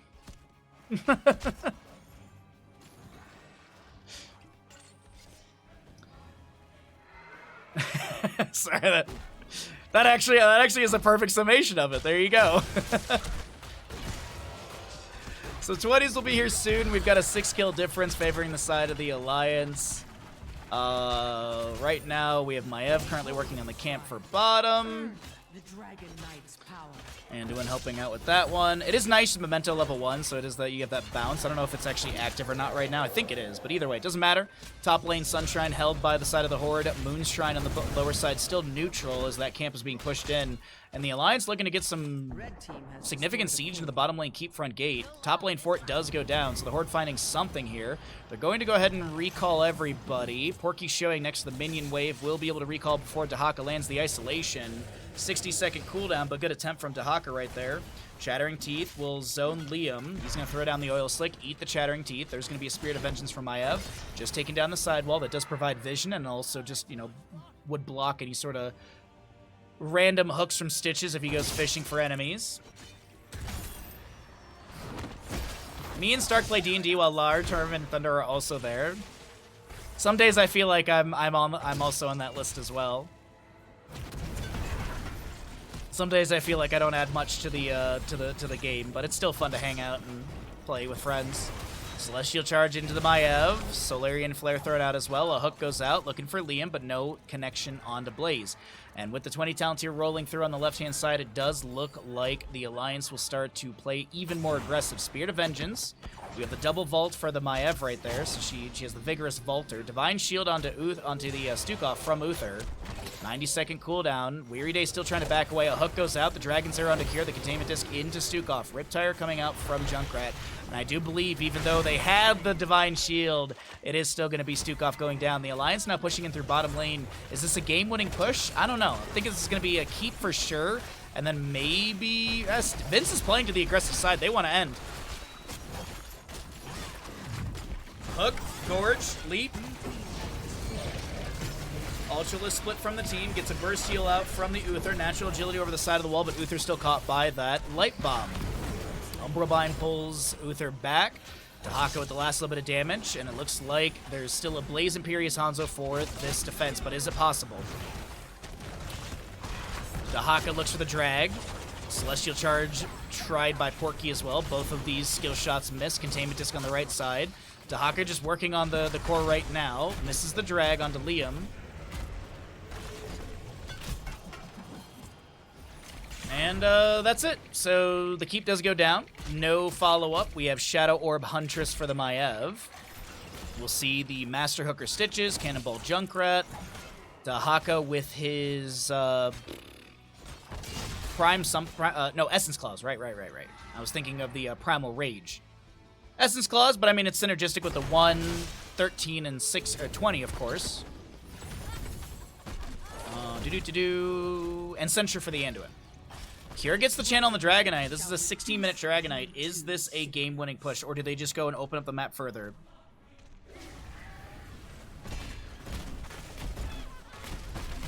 Can you also take over Sigma? I'll just be there watching. Is that because Lard, you're gonna play more of that Legend of Link game? That game looked cute as heck when I was lurking in your stream yesterday.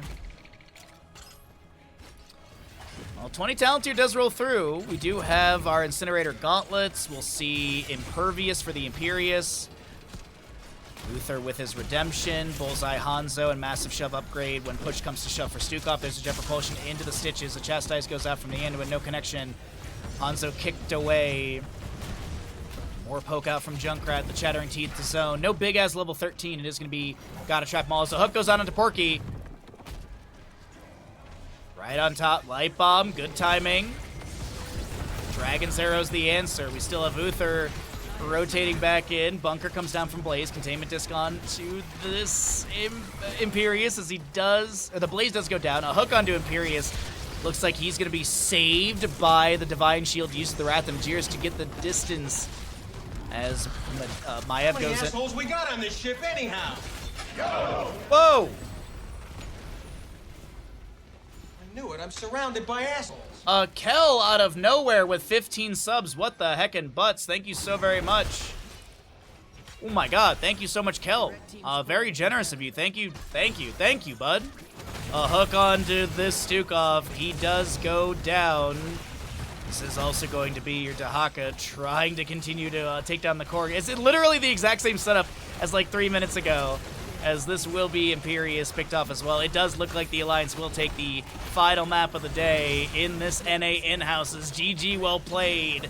The dominant team in the best of 9 series.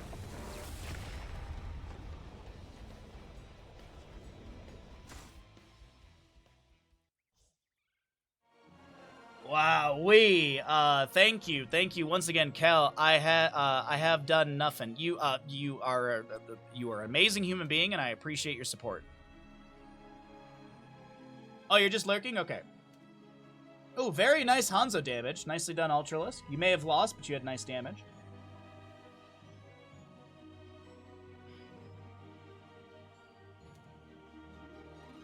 All right, well, the Alliance takes the final map in our HOTS casting, but we're not done streaming just yet, everybody. We still have more fun action for all of you. We're going to be going ahead and getting into the Alpha Navigators Cup, so we're going to be doing some Stormgate casting. Hope you all stick around. We got more esports action for all of you on this Saturday afternoon here on twitch.tv/Bahamut Gaming.